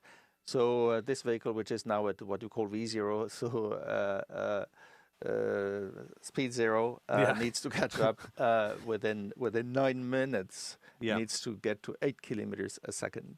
Wow, I mean that's incredible. That's a lot of acceleration, and of course, I guess that it's the potential energy, isn't it? That's now as starting to happen now on the launch pad. Is energy being put into the rocket in the shape of chemical fuel? Yeah, that is now the fueling. Where we see some fumes here already a little bit. It will get much more later on, because as I said, the liquid oxygen, which is at minus 180 degrees, will cool down, of course, the whole system. Although it is insulated, the 2 stages are insulated, but still it gets pretty cold around the rocket from now on. Yeah, and of course this is all governed by Newton's laws, first and second laws. So like that essentially that the fuel is being thrown out of the back of the rocket, and that equal and opposite force pushes the rocket forward. Yeah, what we call action reaction, so to say. So this is why you need the most powerful engine, so to say, to have the highest speed of gases, so to say, from the combustion getting out of the engine, so that it can push it upwards. You must imagine there is about 650 tons of fuel and, so to say, metal, so to say, sitting here, and this amount of mass needs to be lifted off, and on top of this, get this crazy speed. In order to do so, after 2.5 minutes, we will get rid of the first stage, so that the rocket doesn't need to carry this dead mass, so to say, and then we will rely on the second stage for an additional Propellant load has started. And there we hear it, the propellant load has started. I heard earlier on that there was an announcement that there will be venting, a loud noise of venting. Is that for the crew? Is it extremely loud, the venting noise in the capsule? I think they're pretty much insulated, so to say, or isolated from noise on top. That will be very different when we launch. Yeah. But from now onwards, they're pretty far away from that. Yeah. So the propellant is beginning to load. So I mean, in terms of the fuel, we are talking. Say if we were to put it into the amount of energy that, say, America uses electricity-wise, what are we talking about in this initial 9 minutes? Well, for this one, I don't know, but for the shuttle program, when the shuttle launched with the 2 solid rocket boosters plus the main engines, that was about 2 minutes of the whole U.S. electrical grid for 2 minutes. So the total energy, it's just amazing. Of course, this one is much lower, probably about 10 times less, but still it's quite a lot. Yeah, I mean it's essentially the same technology, isn't it, that got humans to the moon, early space flight. It's still chemical engines doing exactly the same process, except obviously they get slightly more and more efficient, but it's still the tyranny of the rocket equation.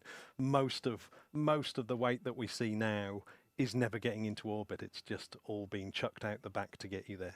Yeah, indeed. I mean, the enemy number one of the engineers is gravity. So that's this we will not be able to change. So they will have to continue, of course, improving and improving the safety as well. Yeah. It's not just the propulsion systems themselves. Yeah, it's incredible that we can get off the Earth at all. It's such a large planet. Easier to get off the moon, luckily. So we've just been listening to the calls there, and it's all going very well so far. So that's the moment where mission control is speaking directly to the crew inside the spacecraft. It is a reminder of how carefully choreographed these final phases of the countdown are, and how incredibly tricky any form of spaceflight is. And of course, human spaceflight is that much trickier because of the safety margins that you have to adhere to. Right, so down at the Cape, our colleague Jules Grancière is speaking with some of the European and French experts who make missions like this possible. Not just on launch day, but throughout the months the crew will spend in orbit. First, Lionel Souchet, a prominent French aerospace engineer and the Chief Operating Officer and Executive Vice President at CNES. So let's head down to Cape Canaveral, where Jules Grancière is standing by with those guests.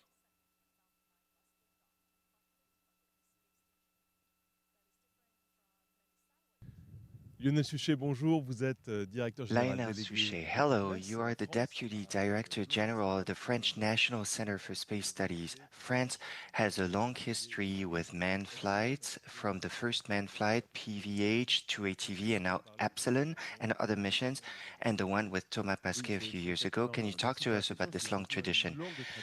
Yes, thank you very much for your question. It's a long tradition indeed. 1982, the first man from Europe, first Frenchman in space, Jean-Louis Chrétien, aboard Salyut 6, the ancestor of the Mir station, and then many missions in cooperation with the Soviet Union, then Russia, and at the same time with the US. We've always wanted to work with all the actors of manned flights. So we worked at the same time with both the US and Russia on many missions, on Salyut 7, on Mir, and then on the ISS, with a total of 19 missions of French astronauts who went to space. Sophie will do the 20th 10 astronauts have already gone to space. Sophie will be the 11th after 10 French citizens who have gone to space and more than 800 days of cumulated flight in space. 11 extravehicular activities, I believe, so a lot of experience. And not just for the astronauts who fly, but also for those on the ground preparing the missions. Because at the beginning, of course, we didn't know, we had no knowledge, and thanks to this cooperation, thanks to the flights, we learned a lot about the preparation, design, implementation, and follow-up of the operations of these missions. This is also thanks to the incredible experience with the ATV, the vehicle that has refueled the station 5 times and which is now the biggest refueling vehicle that is docked to the station, designed by and under the control of ESA, but developed in large part in France, in the Paris region, and operated from the French National Center for Space Studies in Toulouse. So now we have the experience of operating an automatic system that refuels and docks to a manned station. Very important experience.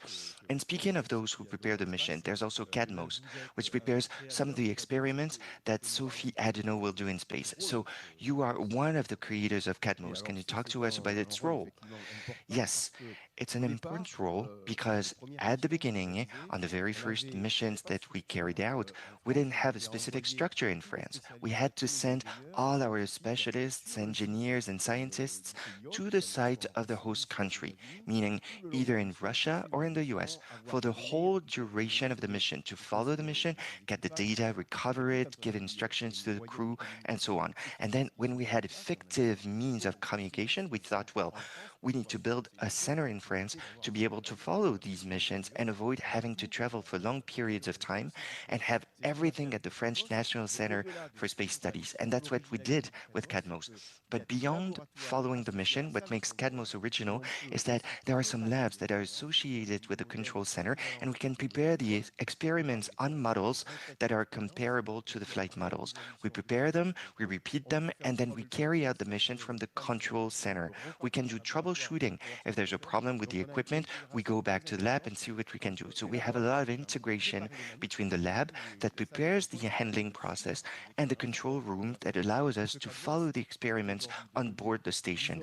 CADMOS has now become a USOC, User Support and Operational Center, within the European Space Agency, helping it to develop these experiments and follow them from everything that is human physiology, biology, science of fluid and materials, a lot of experience. And all of that is not just science for the sake of science. I'm sure there are applications for us on Earth that we could benefit from. We have experiments that have a direct impact on the ground for the citizens of Earth. And I'm going to take 2 very different examples. Echo Finder, number 1. For Sophie's flight, we've always had a tradition of competence in the field of ultrasounds. One of the 2 ultrasound machines on board the ISS is French. Thanks to it, we can work on methodologies using artificial intelligence so that an astronaut who's not a doctor can easily do an ultrasound scan on themselves and have good results even without a doctor next to them. So of course, it's going to help the ISS astronauts. In the future, it's going to help the astronauts on the moon or on Mars because they're going to be far from their base. But also, it's going to help people on Earth who are in remote areas or who cannot see a doctor easily. And with a nurse and a portable means of doing ultrasound scans, we can do them and send the information to a hospital with a doctor. Another example, very different, is the Chloris Youth Experience. It allows us to inspire young people today. We know that it's actually very important. It is extremely important for us to attract young people, especially young girls, to scientific careers because there are too few today. And this International Space Station, this ISS, is a wonderful lab, as you've explained, but it's also a place of international cooperation. Are you involved in it? Can you talk to us about it? As far as we're concerned, this manned exploration of the solar system and space science more generally is part of the concept of international cooperation. As far as we're concerned, the manned exploration of the solar system is the objective for all of mankind, not just a single country. Thank you very much. Have a great launch. Thank you. Lionel Souchet there. Of course, human spaceflight isn't just about going to space. It's about what comes back to Earth when Europe's sends astronauts into orbit. It drives advances in medicine, materials, robotics, data that literally benefits everyday life, from healthcare and rehabilitation, environmental monitoring, safer technologies, and strengthens European industry, creates high-skilled jobs. Yeah, so much in there. It does something less tangible as well, human spaceflight. It's important, it inspires, it shows young people across Europe that science, engineering, cooperation across borders can lead to extraordinary achievements.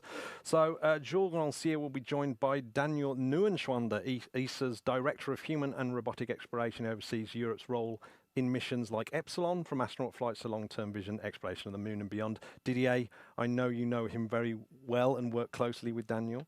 Yeah, we have to behave now because he's my direct boss. So, live from Cape Canaveral, Jules Grandcier is with ESA's Daniel Neuenschwander, and so let's hear from them. De retour à Cap Canaveral en Floride. We are back in Cape Canaveral in Florida with a new guest, Daniel Neuenschwander, Director of Human and Robotic Exploration at ESA. Hi, Daniel. Hi, Jules. Daniel, there's been a lot of talk about Sophie as the first career astronaut of the class 2022 to fly in space. She was recruited in 2022. You made that decision at the time at ESA. Why was there a new selection of astronauts at the time? Well, because we are aiming for continuity in our European astronaut team. We have several missions, first in lower Earth orbit, but we will continue on to the moon and one day Mars. So it's important to have continuity, to have also a balance between the more experienced astronauts who are a little older and the younger ones. So I'm very, very happy to have this new team on board. Despite increasingly powerful and easier to use robots, human spaceflight is still important for the European Space Agency. Yes, it's fundamental. It's clear that robots bring us added value in a number of routine activities, particularly certain dangerous activities. It's better to send a robot than a human in that case, but this interface, this collaboration between robots and humans is becoming increasingly important, especially as we go further into space exploration. And when it comes to managing unexpected events, humans are unbeatable. And it's important also to be a source of inspiration for future generations. Today, little boys and girls who watch Sophie Adenot leave, for example, will have stars in their eyes when they see a human being. It's true. Speaking of inspiration, Sophie really has quite an impressive background, but also a personality that is easy to connect to and also quite inspiring. Have you met her recently? I had the opportunity to talk to her very recently. She was in quarantine, so she was isolated, getting ready for the mission to avoid exposure to viruses or bacteria. So I spoke to her through a window, but I can tell you, her smile said it all. She is calm, she is ready. She has trained meticulously for this mission. She was absolutely impressive with the speed and the quality of her work. What's more, she is cheerful, she's humble. It's also important. In fact, her mission patch, the hummingbird, which serves a larger ecosystem and is fundamental to the chain of life, is a beautiful symbol of this. So once again, I'm delighted to see Sophie off. She's calm, she's ready. Did you give her a final message when you saw her this week? Well, yes, obviously I sent her a certain number of messages, and there are some things that will remain between her and me, because it's also a special feeling to see a member of your crew take off on a rocket into space. It's going to be a very intense moment for me too. But I ended by saying, go Crew-12, go, in the sense that there we go, we're going to succeed in this mission. Daniel Neuenschwander, thank you very much for being with us. I'm handing you back to the studio, and I wish you all a very good liftoff. Go Crew-12, go. Well, thank you very much there, Jules. And yeah, listening to Daniel, and hopefully we're building over the course of this program this feeling of what goes into a mission like this. Absolutely huge. Didier, that link between today's mission and tomorrow's space professionals is something that hopefully ESA talks about a lot. And how important is education in building Europe's future in space? Yeah, I mean, it is really top on our agenda, education. The word inspiration has been mentioned by both by Lionel Touchet and by Danielle. So it is really essential that we not only, so to say, motivate and inspire the younger generation to become, let's say, actors in the space domain, but also in general in all sciences and technologies. This is what our society needs today to be competitive worldwide. Stage to have Europe 2 RP1 load is complete. Europe competitive, so to say, with the other big nations we know. Well, let's have a take a look During at her the mission, video Sophie now. Adenot will take part in several educational activities to engage students on Earth. One of these educational experiments is Clarice, developed with Kines. Clarice explores how plants grow in space. On board the International Space Station, Sophie will germinate seeds of Thale cress and Mizuna in microgravity. At the same time, around 260,000 students across more than 4,000 schools will carry out the very same experiment in their classrooms. By comparing how the plants grow in space and on Earth, students can investigate how gravity and light affect living things, just like real scientists. Je ne sais pas exactement le sens que ça ira, mais je pense que ça va aller vers le bas ou pas forcément comme nous. Moi, je pense que les racines et les tiges vont pousser un peu dans tous les sens, que ça va être désordonné. Et nous, on va comparer avec elle pour voir ce que ça fait comme différence, pour voir si ça pousse bien. Moi, j'ai fait pousser un cactus. Ça va peut-être pousser ou sinon ça va arrêter. Moi, j'ai essayé de faire pousser une plante, mais ça n'a pas marché. J'ai très envie parce que j'aime bien planter des plantes, moi. Moi, je suis très content que l'établissement puisse participer à cette action. Ils sont extrêmement enthousiastes à l'idée de participer en tous les cas. Et aussi, on va aider une astronaute. En fait, j'ai jamais pensé à faire ça dans ma vie. C'est une grande chance que nous pouvons travailler avec une astronaute. J'ai hâte de voir ce que ça va donner avec elle. Another way students can take part is through the European AstroPie Challenge. In AstroPie, young people design their own computer programs on Earth. These programs are then sent to the ISS, where they run on small computers in space, collecting real data from orbit. Students can also join Mission X. In Mission X, students train like astronauts by doing physical activities and science challenges about health, food, and the human body. They learn why staying fit and healthy is important, both in space and on Earth. Sophie, bonne chance pour ton voyage dans l'espace. Go Sophie! Allez Sophie! Allez Sophie! Allez Sophie! Go Sophie! SpaceX for update. Falcon 9, Dragon, and weather remain go. We're tracking no holds against launch today. Well, we've just heard some very good news there. It's incredible to think that many of those students, this mission Dragon copy, that's great news. Isn't just something that they're watching, it's something that they're going to take part. Some of them will be carrying out the same kind of experiments here on Earth, will even have the chance to compare their results with Sophie's work in orbit. Didier, when we talk about human spaceflight, we often focus on astronauts, but behind every mission is a generation of scientists and engineers who were inspired years earlier. How important is education and early inspiration in building the future of Europe's space sector?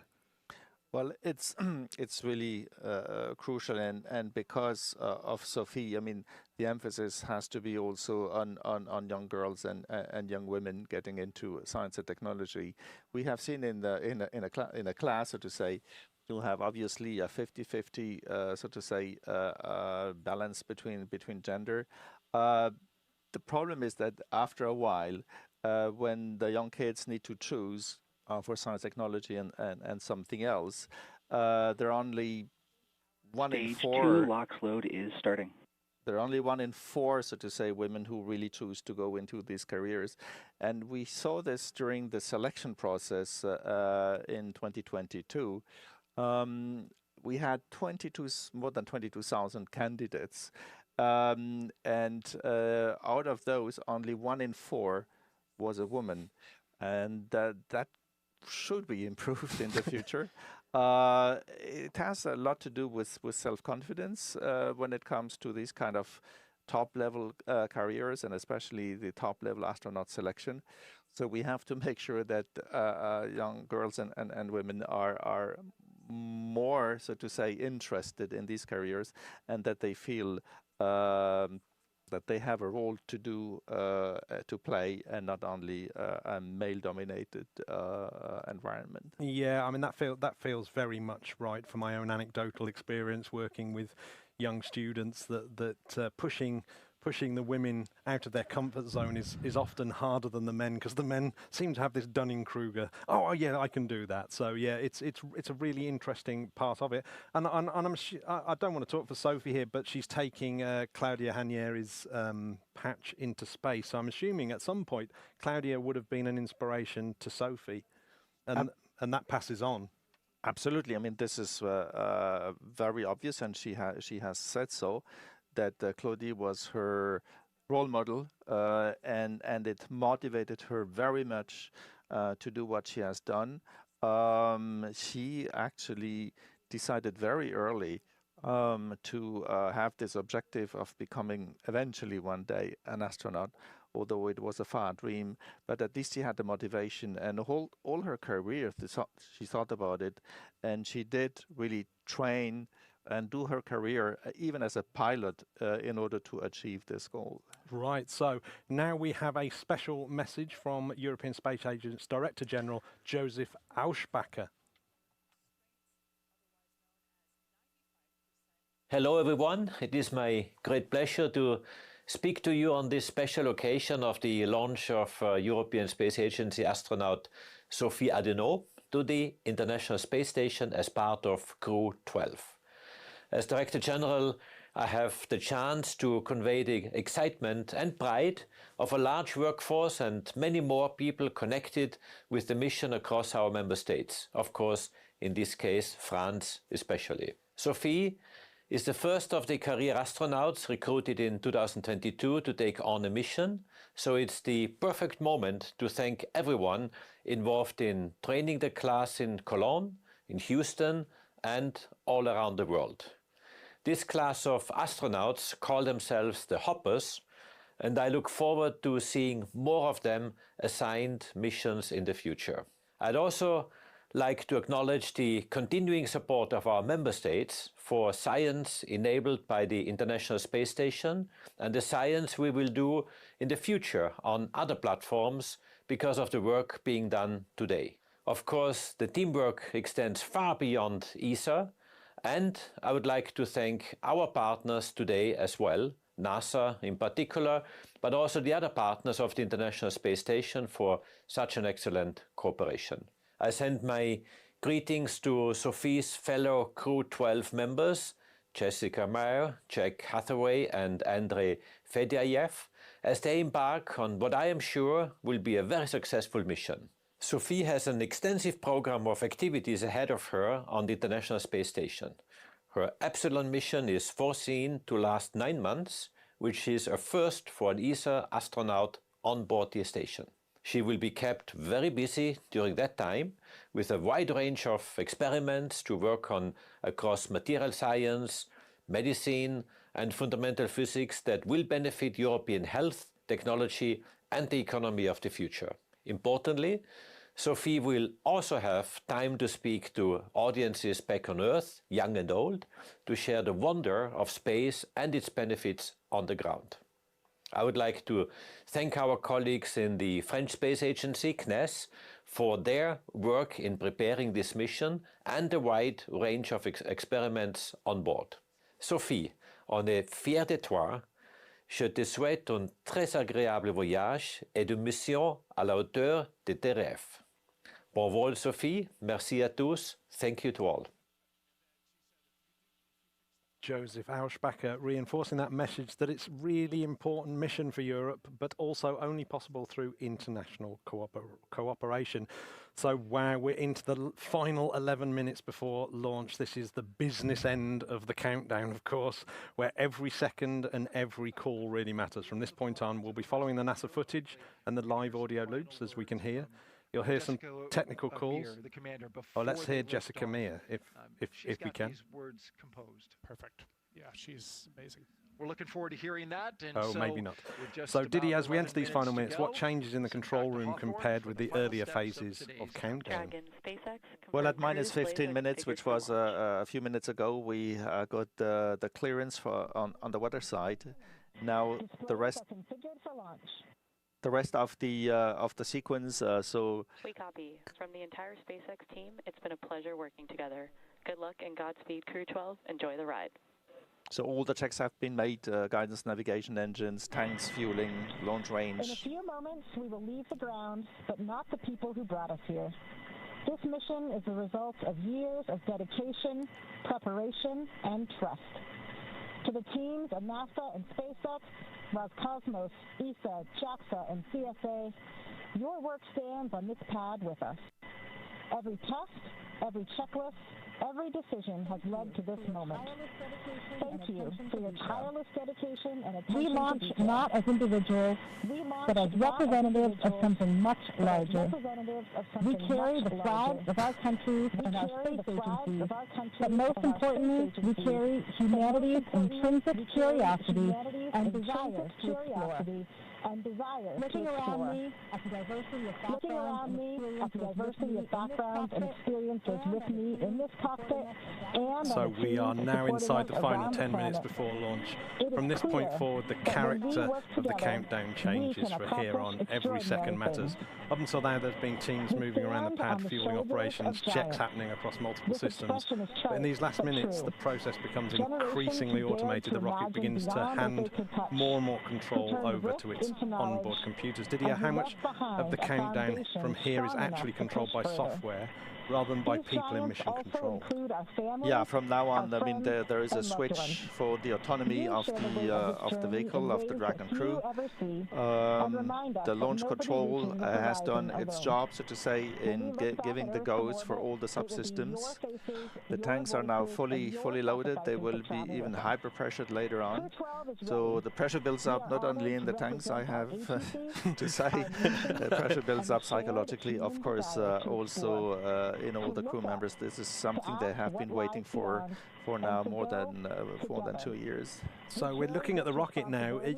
Can you explain why we're seeing so much smoke or vapor coming off the rocket? Yeah, this is actually, so to say, mist. I mean, in Florida, the air is very, very humid.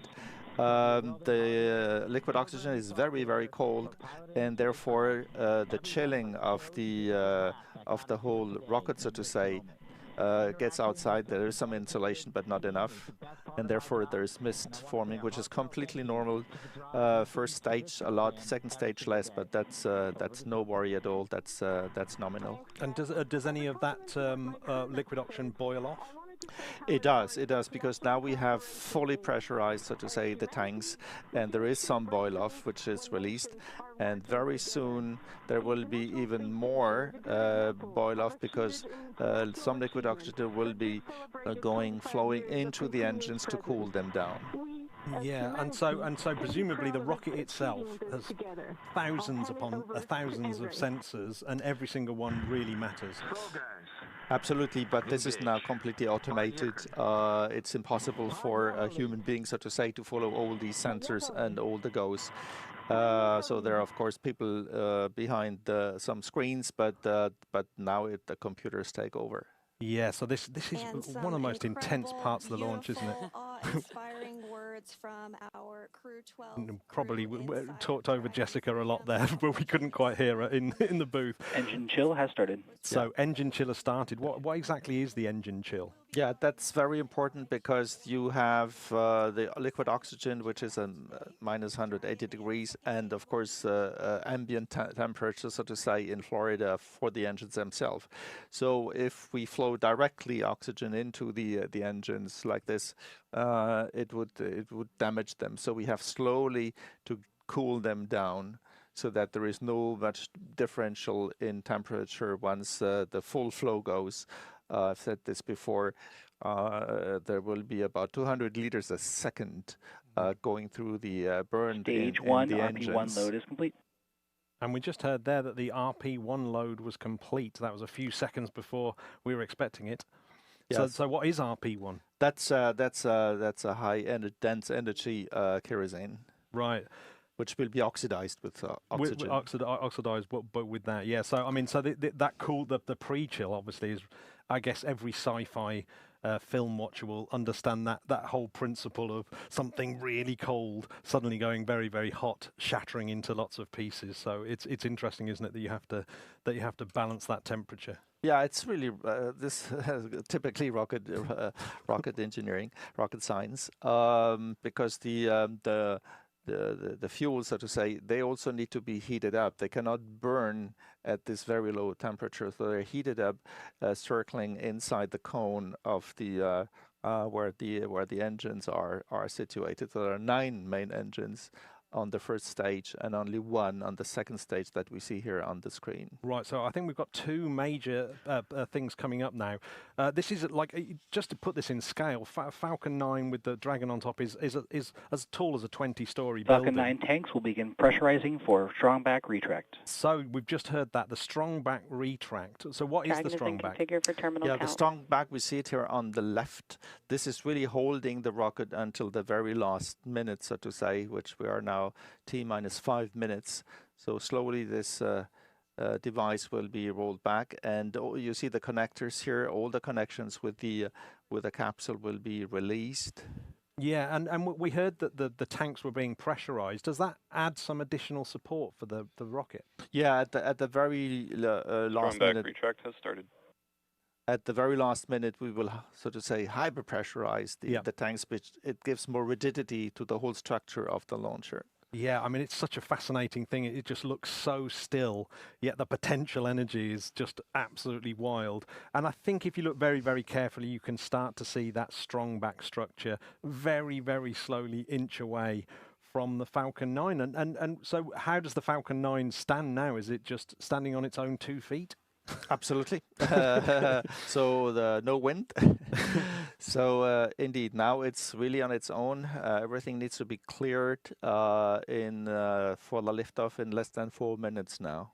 So yeah, the strong back with all its umbilical cords and hydraulics and everything is very much part of the launch system, isn't it? Yes, but now the launcher gets much. Oh, we have seen some more fumes here. That is the hyperpressurization probably of the tanks. So the launcher needs to become now completely independent. Yeah, so not long now, and presumably this rocket is going to be fully fueled. They're still fueling. There's still stuff going in. Yeah, until the last minute because there is some boil off as well. Yeah, and so we did hear right earlier on that Dragon has transitioned to basically being the onboard computers taking over on the Dragon itself. Yes, absolutely. So the autonomy. Stage 1 LOX load is complete. Yeah. So liquid oxygen is complete. We see here we will have the disconnection of the umbilical cord, so to say, which does all the transmission and the life supports for the capsule. This will be so. Dragon is in terminal count and is on internal power. So therefore, yeah, we just heard that. So it really is now a standalone spacecraft, isn't it? Interesting, absolutely. So it's called umbilical cord, so we cut it, and then of course the rocket is on its own. It has been birthed onto the launch pad, as it were. So psychologically, what's happening to the crew right now? What will their heart rates be like? What will their focus be on? I think the heart rate is building up, if not at the maximum now. Of course, 2 of the crew members have experienced this before, so I expect that they are more excited, so to say, than stressed. Yeah. But it's always good to have positive stress because they're not just sitting, so to say, doing nothing. Stage 2 LOX load is complete. They will, of course, in their mind, go over all the sequence which will come up now after liftoff, because we are not in orbit yet. A lot of things could. Dragon is in auto idle. A lot of things could go wrong. Hopefully not, but they are trained for this gas closeouts will start in 5 seconds. Expect loud venting. Yeah, so we're nearly into that final minute now, and this is it. In 60 seconds. Years of preparation will turn into motion. We'll step aside now and let you hear the countdown for yourself. Sit back and savor the moment because, yes, I'd quite like to take it in all myself. So here we go, the final minute, and keep those questions coming in to #AskESA.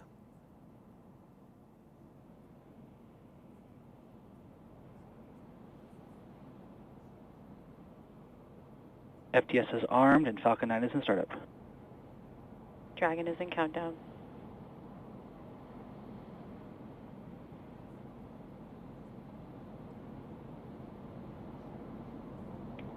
Dragon SpaceX, go for launch.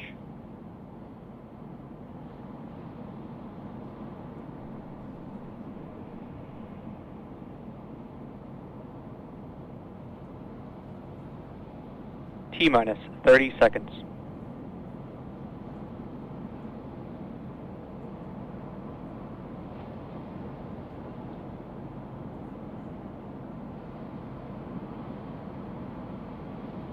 T-minus 15 seconds.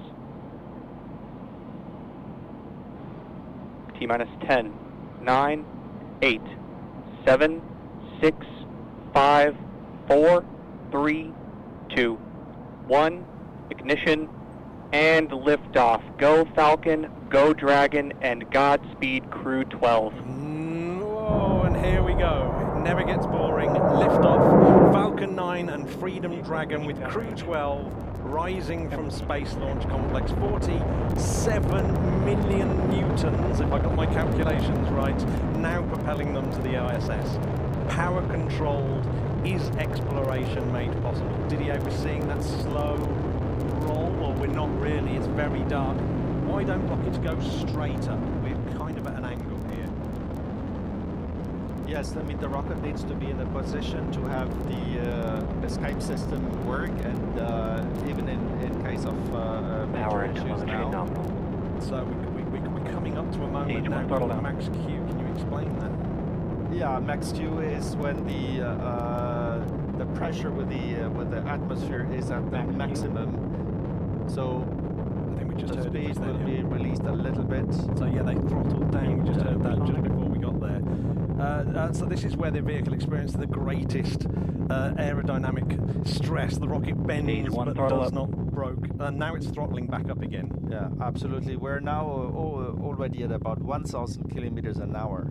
Right, yeah, so from a crew perspective, what kind of G-forces are they experiencing? Now they get into a little bit more than 2G, so they weigh 2 times more. That's why the seats are horizontal. Right, and how does that compare with like a roller coaster or a fighter jet? That's pretty close. Fighter jets get much more, but a shorter period. Yeah, right. So most of the passengers, all of the passengers will be used to it, won't they? So the next call out is going to be for the engine chill of the second stage engine, the MVAC engine. Yes, yeah, absolutely. So in about 30 seconds now, we will have the main engine cut off already. Yeah. And then the second stage, as you said, needs to be prepared to ignite. Yeah, so they'll... Stage 1 throttle down? So they'll throttle down, and that's to get ready for this separation. Yeah. So, yeah. And of course, what's unusual, well, what's now become routine, what used to be amazing, is the fact that this is a rocket that can fly back to the launch pad, and this is a first.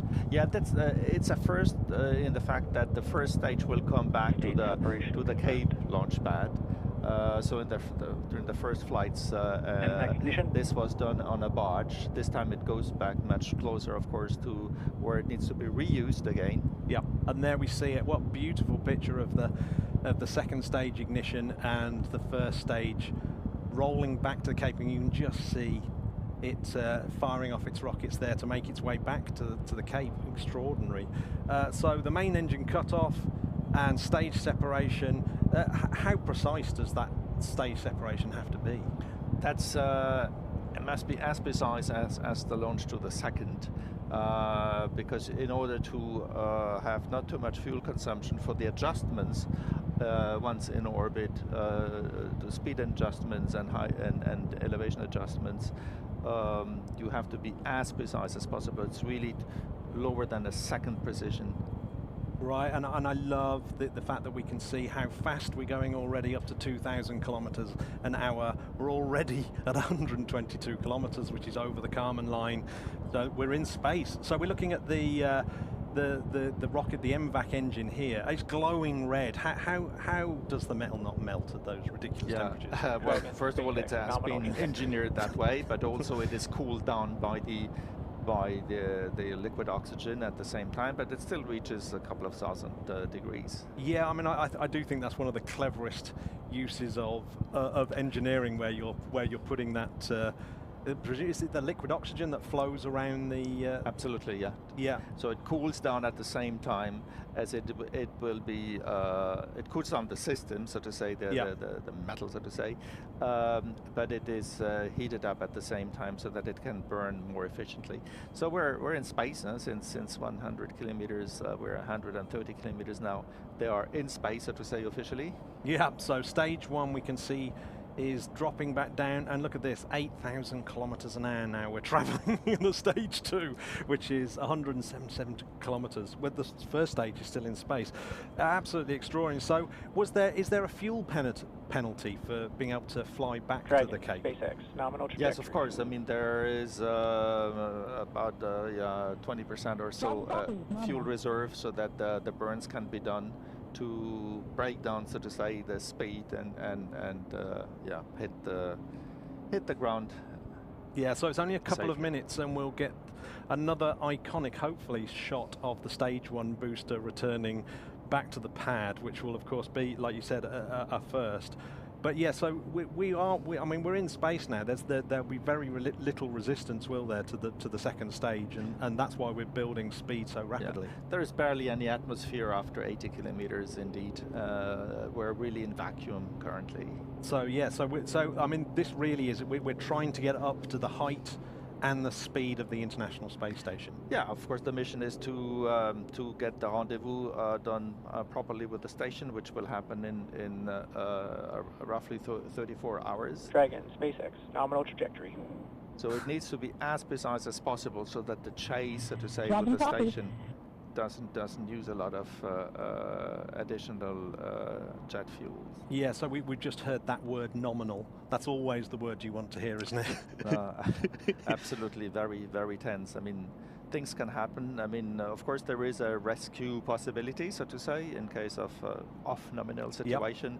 Yep. And from now onwards, it will probably be along the coast of Northern Ireland, rescue. The capsule can't go back ballistic in case something really goes wrong at this stage, but I think we're on a good path. Yeah, so essentially that launch escape system now is redundant. We don't need it. It's just going to be a ballistic return. Is that right? That is correct. So from now onwards, if anything goes really wrong, the re-entry is still possible. And so presumably Dragon, SpaceX, nominal trajectory. There we go, nominal trajectory. So we're no worries at that at the moment. But we've got these different abort modes, haven't we? So at any point that they have worked out where they could get to and where they would end up if they were to end up aborting at this stage. Yeah, of course, the critical moment was when we had the main engine cut off, that the first stage separates properly, that the second stage, the engine that we see, ignites properly, that there is 100% thrust that is expected. So all these sequences are now behind us. So we've just heard there, I think, the stage 1 engines landing. So hopefully let's. I mean, this never gets old, does it? I mean, here we go. Yeah, it takes out a few windows, and there we go. Absolutely, always extraordinary, and it's perfect landing. And I think what is hard to imagine is how tall that object actually is. It's 60 meters high. Yeah. 60 meters high. I mean, it's absolutely incredible. So yeah, we've mentioned, I think, round about soon you might hear a call out shortly where one of the more abort modes is Shannon, and that actually would take the capsule down into the Irish Sea, so not far from here at all. Stage 2 is in terminal guidance. So there we go. So it's doing well. So the next major stage here then will be secondary engine cutoff, or SECO. That's the SECO event. Yeah, indeed, second stage engine cutoff at 9 minutes 45. So within a little bit more than a minute. Yeah, so look at the speed there, 25,000 up to 26 kilometers an hour. We have to reach 28,000. Yep. And then we are at the speed of the space station. It's the speed needed so that the capsule, so to say, doesn't fall down, so to say. So we just heard that. A nominal orbit insertion. And there we go. That's exactly what you want to hear. The second stage is shut down. Dragon copies, nominal insertion. And it has managed to get it in exactly the right place. So that couldn't be better news. System disarmed. There we go. Launch escape system disarmed. And they are so now what happens? The second entry cuts off, but they now cruise. They need to separate. Absolutely. Now the second engine needs to separate from the orbital vehicle. Yeah.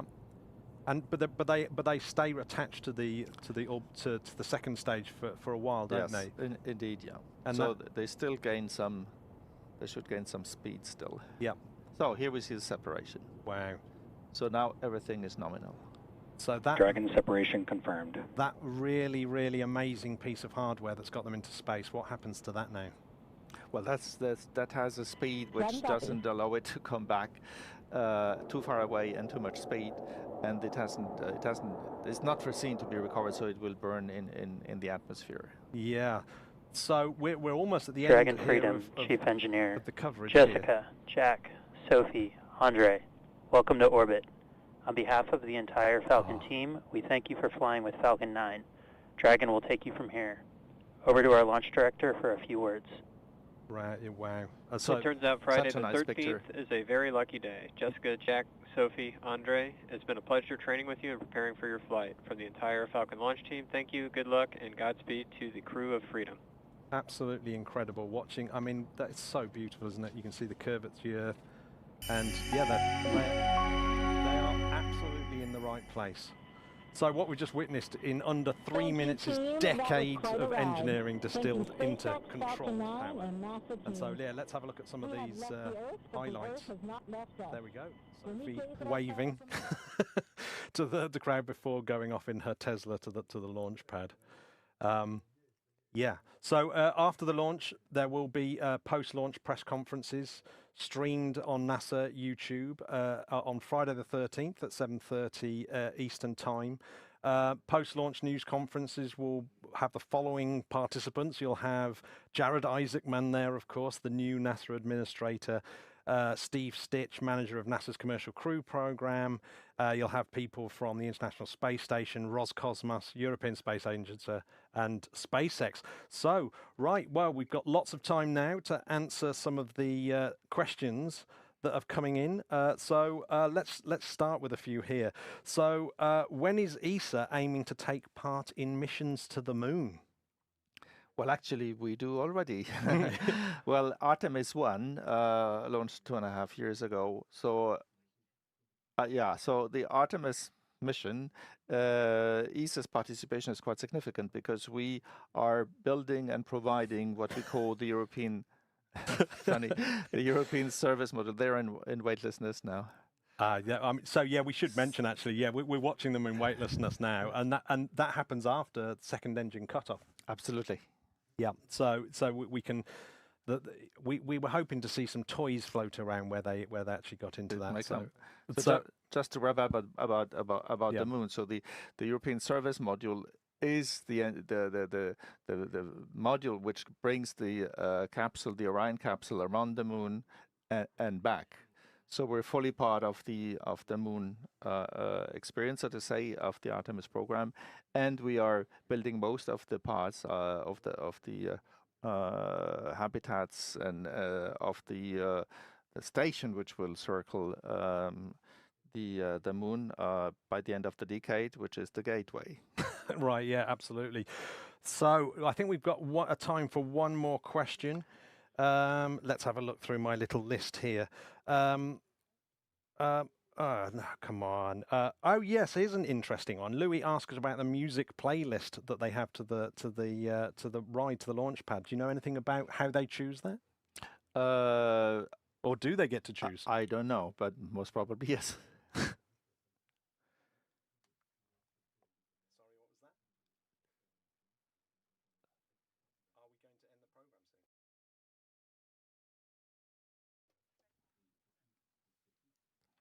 I think I did that, didn't I? So the docking will be streamed on the European Space Agency YouTube and ESA Web TV on Saturday the 14th at 21:15 CET for a launch on 13th of February. Docking should occur. So we will have a press conference as well that's on the NASA YouTube on Friday the 13th at 7:30 AM ET and 12:30 CET. So thank you very much for joining us. Again, thank you, Didier. I've been Matt Russell. You've been amazing. From all of us here, thank you so much for joining us, and we'll see you next time for more Europe in Space. Thank you very much, everyone. We have a mission. We have a mission. We're very, very happy people here. So thanks very much, of course. They're pointing at me as well. We've got our super esteemed French colleagues there who've been like a sort of four-man crew in our own Dragon capsule, taking you through this mission. Bye.